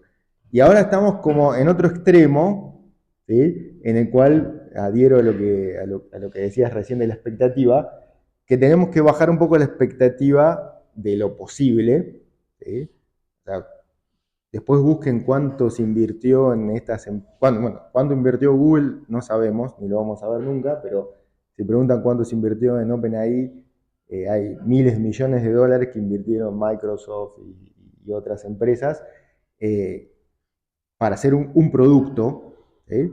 Que es muy bueno, sorprendente, pero que tiene errores, ¿sí? Y que no es general y que, como bien dijiste recién, si vos le pedís, te voy a corregir un poquito, pero es una corrección, si vos le pedís que te haga un modelo para hacerlo de las cámaras, lo peor de todo es que te lo va a dar. No es que no te lo va a dar. O sea, sería bueno que te diga, no, la verdad que no me animo a hacerlo porque no sé del tema. Nunca nos responde, que es claro. Va a ser totalmente condescendiente y te lo va a dar. Y vos lo vas a mirar y decir, pero esto no me sirve para nada. No, sí, tenés razón. No sirve para nada. Y va a volver a ser condescendiente porque está programado, ¿sí? En el sentido clásico para hacerlo y darte siempre una respuesta condescendiente, ¿sí? Lo que pasa es que queda en vos. El desafío actual es que en cada uno de nosotros queda analizar como humanos la validez de esa respuesta. ¿Sí? Por eso está bueno lo que mostrabas vos recién del email o de la comunicación, que en lugar, es re aburrido tener que escribir toda esa comunicación muchas veces, Sin errores. sin errores, y muchas vamos al copiar y pegar de una vieja, y es muy aburrido volver a leer algo que ya leímos, y generalmente dice felices vacaciones o cosas que no tienen nada que ver, porque lo leímos mal, y está buenísimo, pero está el humano que agarra eso y con curiosidad de ver cómo el desafío es que el humano va a tener ahí la posibilidad de validarlo. ¿Sí? Me gustó mucho lo de las patentes, porque si se equivoca, no hay ningún problema, es una oportunidad. O sea, guardás esos datos para en el próximo entrenamiento tener más datos, para tener un mejor conjunto de datos de entrenamiento. ¿Sí? O sea que siempre va a haber desafíos, y todo desafío es una gran oportunidad. Por lo menos en ciencia nos encanta salir de la zona de confort. Muy bien, pasamos a la siguiente. ¿Cómo, si una empresa quisiera empezar a adoptar técnicas de inteligencia artificial para resolver algunos de sus problemas, ¿sí? ¿Cuáles son los primeros pasos que podrían llegar a dar? ¿Cómo enfrentarse con ese camino? ¿Qué podrían llegar a recomendar? Bueno, en mi caso, básicamente, hoy soy el responsable, si se quiere, de la inteligencia artificial en Aecon, pero también fui el impulsor, y yo tuve que lograr que me crean. O sea, estaba ChatGPT y todo, pero bueno, yo le dije, bueno, pero esto podríamos hacerlo mucho mejor con inteligencia artificial. Y bueno, dale, me dijeron. Entonces, lo que hice yo, y creo que es algo que se podía recomendar a otras empresas, es empezar de a poco. O sea, primero atacar el problema que querés solucionar, reduciéndolo, plantear cómo vas a usar la inteligencia artificial para reducirlo. Sí, en este caso, bueno, primero había que detectar el auto. Bueno, hagamos el auto, el modelo que detecte el auto, después, bueno, sigamos complejizando el problema. Lo que digo es que en función del problema que tengas y quieras aplicar inteligencia artificial, y yo lo digo como desarrollador, es importante tratar de hacerlo de a poco. Porque si vos te vas a chocar con el problema complejo de golpe, probablemente no tengas éxito, porque vas a querer solucionar algo muy grande y se te va a ir de las manos la información que necesitas manejar, los datos no los vas a conseguir. Entonces, si yo tengo que recomendar algo a una empresa que quiere empezar a usar inteligencia artificial, sería que vayan de a poco y que intenten ir haciendo pruebas de conocimientos graduales para que esto se materialice en algo. O sea, como yo dije, yo tuve que demostrar de que esto iba a funcionar. Entonces, les fui mostrando ejemplos de usos aplicados a lo que ellos me estaban pidiendo, en este caso los directores, y de a poco se fueron convenciendo de que la inteligencia artificial era una solución viable. Después está la otra parte, que es que una vez que ven que esto funciona, quieren todo inteligencia artificial, y vos le tenés que decir, no, bueno, pará un poco. Pero bueno, es parte del día a día y está buenísimo que como bien dijo Ale, hay muchas de las cosas que yo veo hoy que cuando las estudié eran el futuro de 15 años, y la verdad que fue mucho antes de lo que yo pensé. Así que nada, en mi caso creo que esa es la recomendación. Y después, bueno, creo que tener a alguien que tenga los conceptos de inteligencia artificial está bueno. No hace falta que tengas un equipo completo lleno de especialistas en inteligencia artificial, que no abundan, capaz que ahora hay más. Porque después aplicar, invertir en formar a alguien que le interese, con solo el interés alcanza. Y armar equipos sería también, o sea, hay que invertir para que cada etapa de un producto se pueda llevar a cabo de la mejor forma, porque tanto los datos, el entrenamiento, la codificación y después hacer la parte de despliegue de las aplicaciones tienen sus bemoles en esto de aplicaciones con Machine Learning, ¿no? Que bueno, que es la experiencia que tenemos nosotros. Bien. No, yo arrancaría por lo que no deberían hacer. Yo creo que si sos una empresa de menos de 1000 colaboradores, y me arriesgaría a subir el número, que no está enfocada en tecnología, en software o alguna de esas ramas, no deberías sentarte a perder ni un minuto de tiempo en investigación, en pensar en entrenar modelos de inteligencia artificial vos mismo, armar tu equipo. Me parece que todo esto obviamente es en líneas generales y habrá excepciones, pero en general te estás yendo del foco de tu negocio y lo que te va a terminar pasando, lo que decías de él, vas a cometer muchísimos errores, eso va a llevar muchísimos años y al ritmo que viene la tecnología te va a pasar por arriba.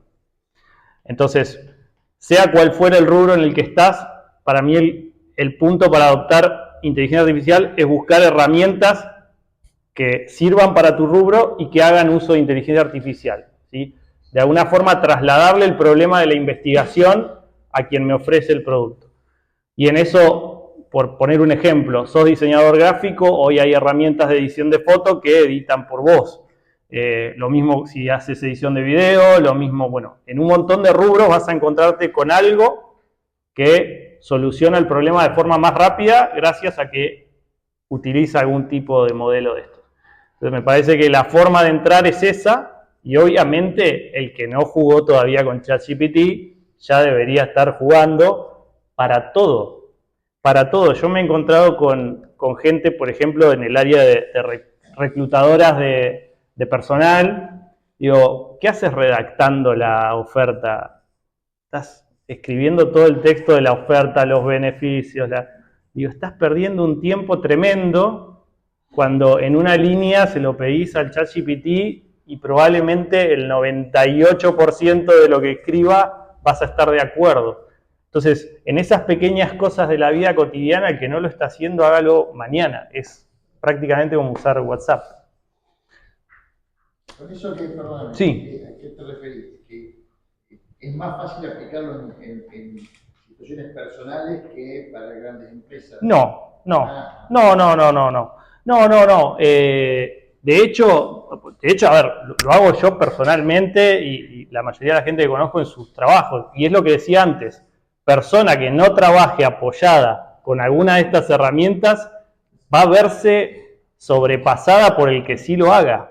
Entonces, en algún punto se queda atrás del mercado laboral. Entonces, hoy la discusión no es la inteligencia artificial me quita el puesto de trabajo, no. Me la quita el que la sepa usar, por lo menos en el corto plazo. Esa es la discusión.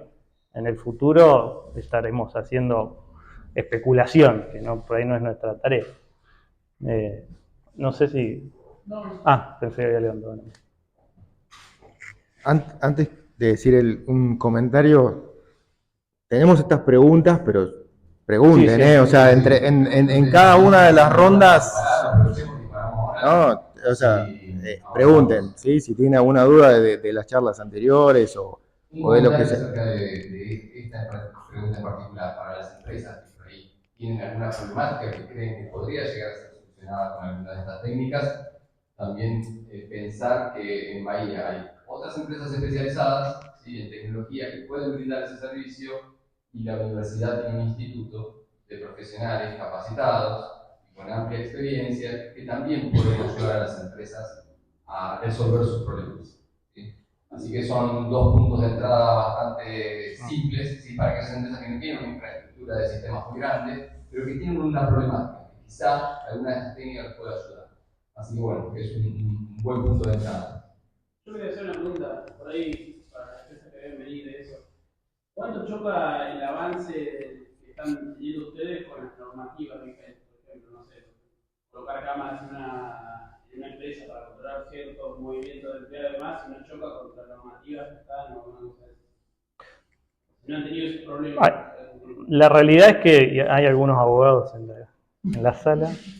Hay muy poca legislación sobre muchas cuestiones relacionadas a estos temas, con lo cual la discusión, y creo que viene alguna pregunta por ahí después, Sí, hay una pregunta. por ahí no me quiero adelantar, pero pasa a ser más moral la discusión que legal en muchos de esos puntos.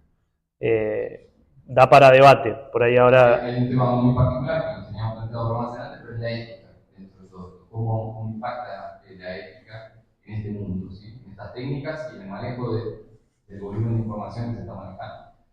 Alejandro, por ahí es que no puede... Sí, antes que me olvide lo que iba a comentar antes, y parte lo dijo Ariel recién, yo creo que hay a pesar de ver en acción muchas aplicaciones que usan inteligencia artificial de distintas maneras, algunas totalmente transparentes, que en algún sentido es una buena solución, porque digamos, no tenés por qué entender lo que está pasando, otras, uno tiene ciertas trabas para arrancar, ¿sí? En nuestro instituto estamos dispuestos a recibir a todo el mundo a que nos haga las preguntas básicas. Entendemos que hay una pregunta que sale por una cuestión de presión social, es ¿en qué lo puedo usar? Porque todos los están usando, ¿sí? Y por ahí la respuesta es, bueno, mira, para lo que vos necesitas, por ahí hay otras herramientas más antiguas o que son inteligencia artificial más reducida, que no necesitas hacer una super inversión en tener mucha gente, o quizás no lo necesitas, pues lo podés resolver de otra manera. Y otra cosa es la capacitación personal o de tu organización. O sea, porque a veces pasa por ahí, por capacitar brevemente a la gente, y en eso nosotros nos hemos entrenado todo el tiempo, ¿no? A transmitir conocimiento. Pero lo que decía recién es que hay un paso que creo que todo el mundo tiene que dar, y es perder el temor a experimentar con algo que hoy tienen en sus teléfonos, ¿sí? O sea, antes, hablamos hace 20 años, nosotros experimentábamos en los laboratorios con cosas que a veces teníamos que construir nosotros o conseguíamos a otras universidades. Hoy está disponible para que todo el mundo lo experimente. Entonces, experimentar en primera persona está bueno, haz lo que hagas, ¿sí? Tengas una empresa y seas el que toma las decisiones, o seas parte de la empresa haciendo una parte específica, tenés que experimentar a ver qué confianza le asignás a lo que está ocurriendo y ver qué tarea te puede ayudar a simplificar tu vida y dedicarte a otra cosa. O sea, yo me imagino que a él que le encanta la innovación, la investigación, si tiene que escribir código que es súper aburrido y alguien lo ayuda, entonces él puede estar delirando por alguna cosa nueva, alguna invención que se le ocurre, ¿sí? A veces yo escucho con los pasantes que toman en las empresas y como hace falta hacer ciertas tareas tediosas, les las dan. Y el pasante fue a comerse el mundo y le mandan a escribir una cosa o a instalar un no sé qué, o cosas que el mismo pasante dice, pero esto, mirá, te lo hace el chat, ¿no? Entonces hay que perder el temor a la experimentación y perder el temor a preguntarle a los que lo están usando o preguntar en la universidad, a nuestro instituto o a un docente y tengan en cuenta que nosotros estamos formando profesionales que están viviendo en primera persona todos estos cambios. O sea, van a salir profesionales con la capacidad de absorber esto rápidamente. Entonces, aprovechenlos a esos profesionales. No me pongan a hacer cosas que lo desaprovechen, ¿sí? Aprovechenlo. No precisan un super equipo, pero a los que toman, consúltenlos. ¿Qué puedo hacer? ¿No? Enseñanos, ¿sí? ¿Qué puedo hacer con esto? Bien, ¿preguntas? ¿Alguno tiene otra pregunta que quiera aprovechar ahora? ¿No? ¿Vos querías que yo hable de la ética? Ya hablo, ya. Sí, dale, aprovechamos. Sí, aprovechamos. Sí. O sea, surgió la pregunta. Sí, perfecto. Por lo que yo entiendo, hoy día hay un montón de reglamentaciones y leyes que son muy difíciles de aplicar en la práctica, ¿sí? Y estoy citando a la decana de Derecho que me lo explicó el otro día, ¿sí? Me dijo, no es cuestión de seguir haciendo leyes, sino que las cosas tengan un sentido, ¿sí? Entonces, hay veces que la ley de protección de datos tiene un montón de requisitos que uno dice, bueno, estoy protegido, y con un clic de que acepto que mi data no sé qué, ya alcanza para que la persona que te está recopilando los datos se cubra legalmente de que vos no le digas nada. ¿Sí? Entonces, mucha ley, mucha discusión, todo, pero coincido con ellos que hoy pasa por una cuestión ética y moral. ¿Sí? Entonces, le veo más sentido a que haya un código de ética, que nuestros alumnos lo vean en la universidad, y de eso nos estamos encargando ahora, de que ocurra eso en las materias adecuadas, el tiempo adecuado, que entiendan que es importante tenerlo en cuenta, y que los profesionales, cuando vayan a trabajar, no sean, ¿vieron las películas esas de ciencia ficción que hay un súper malo que quiere destruir el mundo? Pero no lo destruye solo, hay un montón de científicos que están trabajando ahí y que son los que hacen la bomba, hacen el rayo, no sé cuándo. Yo digo, esos tipos tienen que decir, no lo vamos a hacer y ya está. ¿No? Y el malo no destruye nada porque lo están haciendo a su voluntad o por el sueldo, lo que fuera. Dicen que no, ya está. Bueno, nuestra expectativa es que los profesionales tengan eso en su mente cuando están trabajando. Y si alguien no se dio cuenta de que estaba haciendo algo que puede ser dañino, que lo digan. Esto lo podríamos hacer igual de esta manera.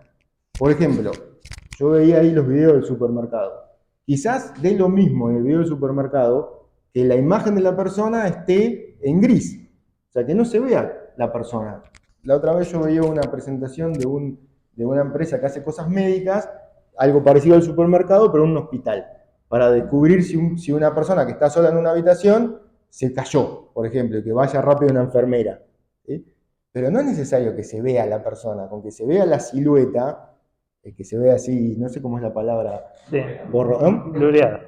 Sí, sí, es blur, pero así, que se vea borroneada, ¿no? Como en los animes, las personas que están en el fondo. O sea, no es necesario. Entonces, y el producto sirve igual.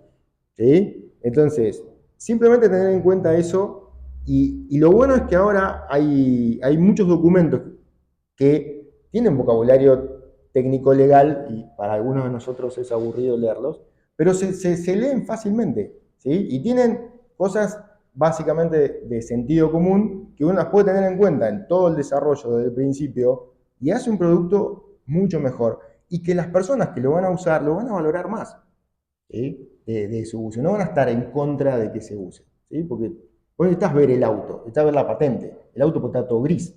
¿Sí? Y el producto funciona igual, ¿no? O la persona del supermercado. Entonces, es importante para mí, mi opinión personal, que se tenga en cuenta, no solo en inteligencia artificial, en cualquier sistema que se desarrolle, la ética como parte de su desarrollo. ¿Sí? Es importante, más allá de la legislación. Y la legislación tiene un factor importante que es, pone en foco de que eso hay que tenerlo en cuenta. Pero para que realmente funcione, todos tenemos que estar convencidos éticamente lo que hay que hacer. Bueno, última tandita de preguntas, si quieren, porque tenemos que estar. Así que si alguno tiene algo que quiera preguntarle a los chicos. Sin vergüenza, no hay. Al profe. Sí.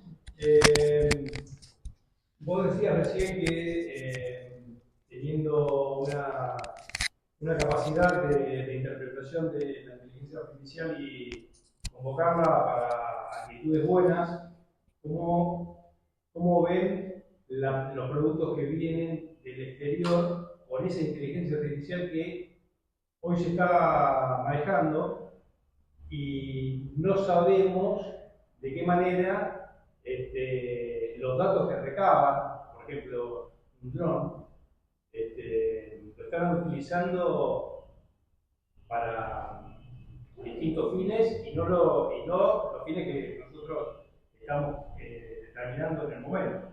No sé si está bien. Creo haber entendido, pero cuando vos decís productos que vienen del exterior, vos decime alguno puntual para ver si entendí. Yo trabajo con drones. Con drones. Sí. O sea, y el dron está guardando esa información en un servidor. El dron trabaja con distintas aplicaciones. Sí. Por ejemplo, una de las aplicaciones puede ser fotogrametría. En fotogrametría vos tomás imágenes sensibles de distintos lugares.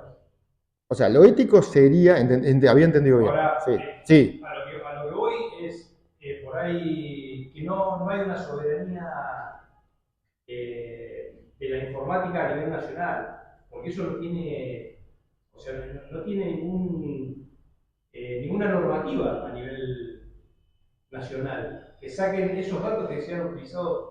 no, o sea, lamentable, Porque los datos del dron van directamente a la nube, sí, sin que nosotros sí, tengamos una intervención ahí. sí.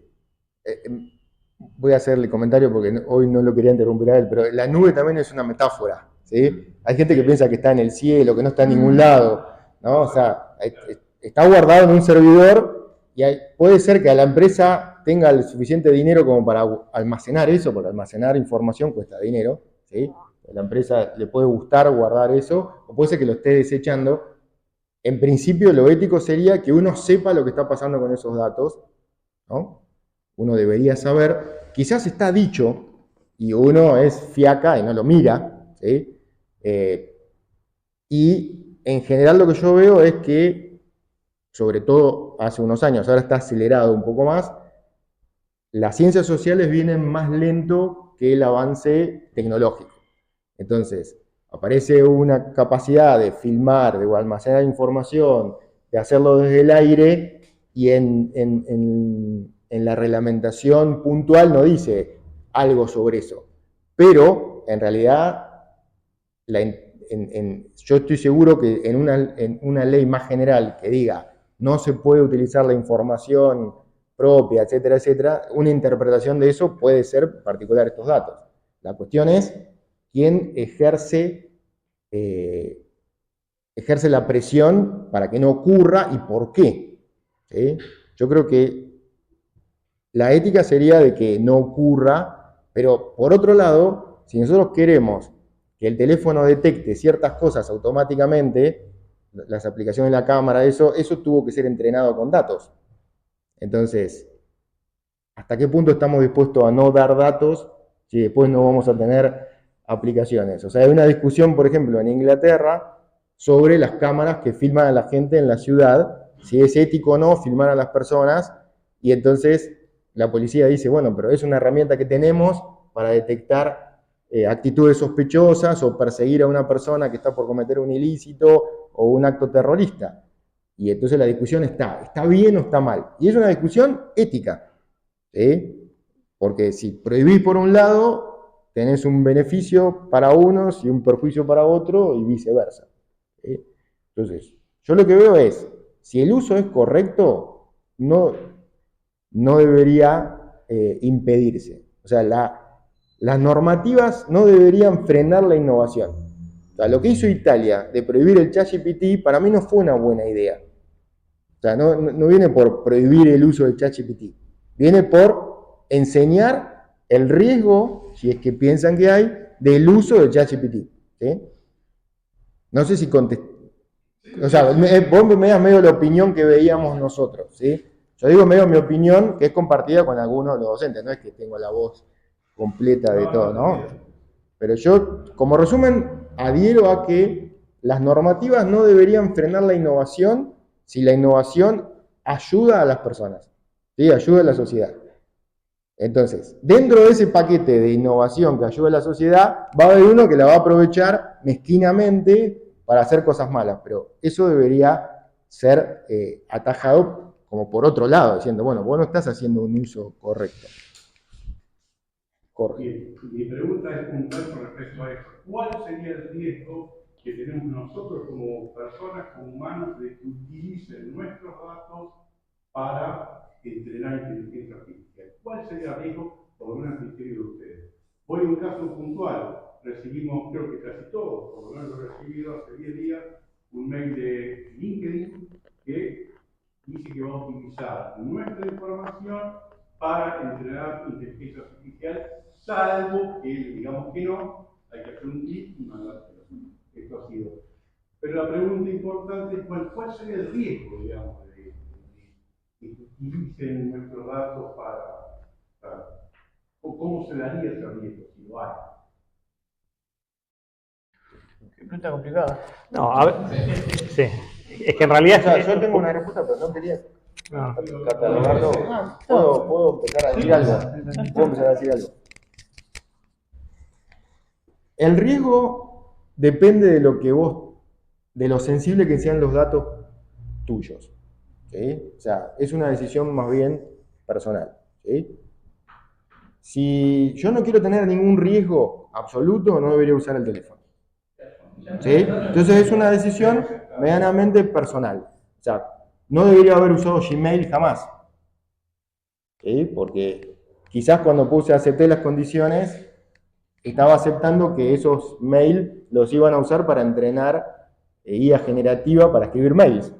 Sí, de hecho lo usa ¿Sí? para detección de spam, o sea, Claro. se usa el contenido. Entonces, pero digamos, el spam es molesto. Si lo usan para detectar spam y esos datos solamente están usados para eso y después se borran No importa. y se detecta spam, todo bien. Ahora, si hay una persona mirando esos mails y aprovecha la información para un beneficio mezquino de lo que fuera, ¿sí? O se filtra la información para... Y es un riesgo que uno corre, es un riesgo personal. A veces aceptó y a veces fue engañado, pero es un riesgo real, ¿sí? Uno pone imágenes en WhatsApp o en redes sociales de su familia, etcétera, etcétera, y esas imágenes van a ser usadas para entrenamiento de generación de imágenes. No creo que aparezcas vos saludando así en una imagen, porque la forma en que son generadas, pero lo cierto es que va a ser usado. O sea, es un riesgo de nuestra sociedad, digamos, de lo que... Digamos, yo también pienso, ¿cuál es el riesgo de usar celulares con respecto a la contaminación con las baterías de los celulares? O sea, cada persona tiene más de un celular en el mundo. Cada persona en el mundo tiene más de un celular. Son baterías que vamos a tirar. ¿Sí? ¿Cuál es el riesgo? Y como que miramos para el costado. Sí, es riesgo, pero quiero seguir usándolo. ¿Sí? Porque X. ¿Sí? Entonces, el riesgo existe. ¿Cuán grave es? Va a depender del uso después de esos datos. ¿Sí? O sea, pero el riesgo no es nulo. ¿Sí? ¿Cuán preocupado uno está? Bueno, si uno... O sea, puede no importarle que los usen, ¿sí? O puede ser, no, esta foto no la quiero mandar, pero a veces es imposible porque tu familia las manda igual, ¿sí? Y entonces es como... Y ya hace todo, la otra persona te intentó y te mandó tu foto.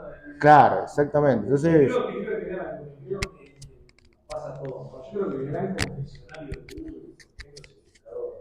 Nada más privado que lo que alguien pone en el buscador y Google lo guarda. A partir de ahí todos vivimos lo que ocurre con la secuencia de la búsqueda y lo que hacemos con los resultados, lo que hace Google después con los datos que obtuvo.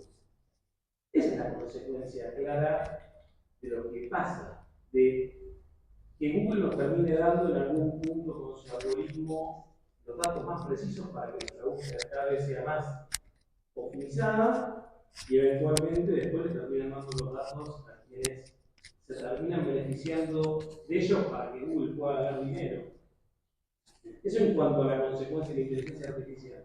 En el caso nuestro, por ejemplo, en Nalu, si nosotros estamos pensando en Europa, hoy los servidores para administrar toda la información de los empleados, la soberanía de esos datos tiene que ver con la comunidad económica europea. No podemos operar con servidores en Estados Unidos. En Argentina no tenemos problemas en operar con servidores en ningún lado, porque la soberanía estaría en algún punto distribuida. Pero también nosotros, cuando tomamos datos de los colaboradores para poder obtener alguna métrica o obtener algún algoritmo, lo hacemos obviamente prácticamente sin saber qué persona es la que en algún punto nos está obteniendo el dato. Solamente entrenamos el modelo, después macheamos para ver cómo resulta. Pero ahí está la ética en cómo nosotros llevamos a cabo el desarrollo de la inteligencia. Sí, ya, perdón, ¿puedo leer una cosita? Dale, Estamos repasados. No, por esto de los riesgos. Para mí los riesgos más grandes hoy por hoy son la manipulación de la opinión pública, ¿sí? y la posible persecución política en gobiernos autoritarios, ¿sí? Entonces, digo, esos serían los riesgos que vos, si yo tengo que pensar qué es lo más grave de que yo entregue datos todo el tiempo a la web, pasan en alguno de esos escenarios.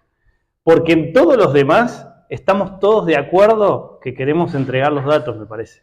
O sea, digo, si yo entrego los datos y me ofrece los productos que quiero al mejor precio, estoy feliz. Si Netflix me ofrece la serie que quiero ver, estoy feliz. Si el ChatGPT cada vez me responde mejor lo que necesito porque se entrena con mis datos, estoy feliz. Entonces, son muy acotados, pero obviamente graves, los escenarios donde esa información realmente es un riesgo grande para la persona, en mi opinión personal.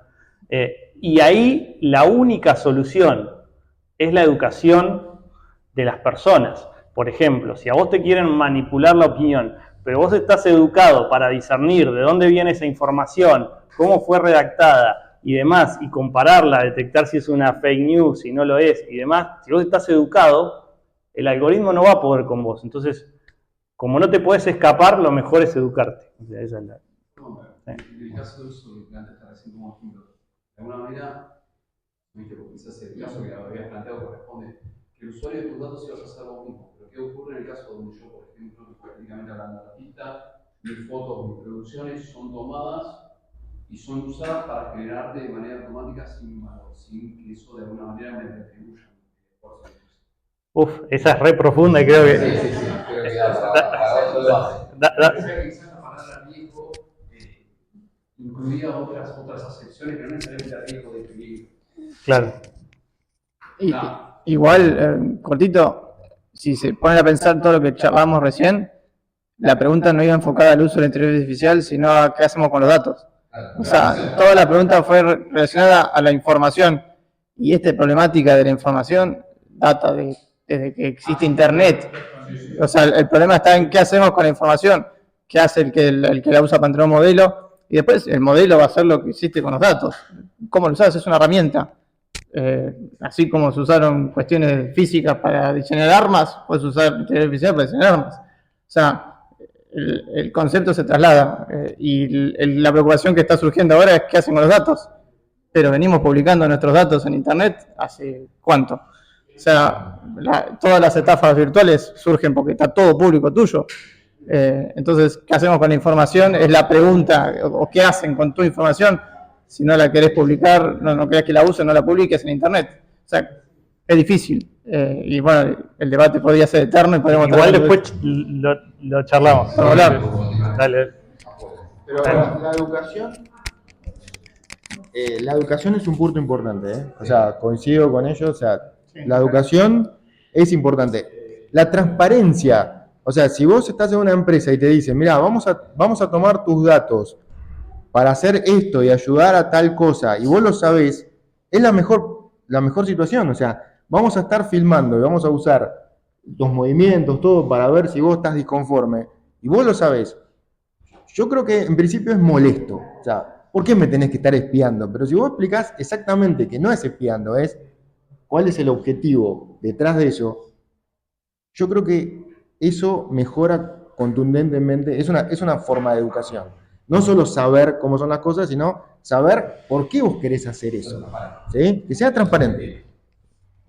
Bueno, muchas gracias. Perdón, nos tenemos que cortar.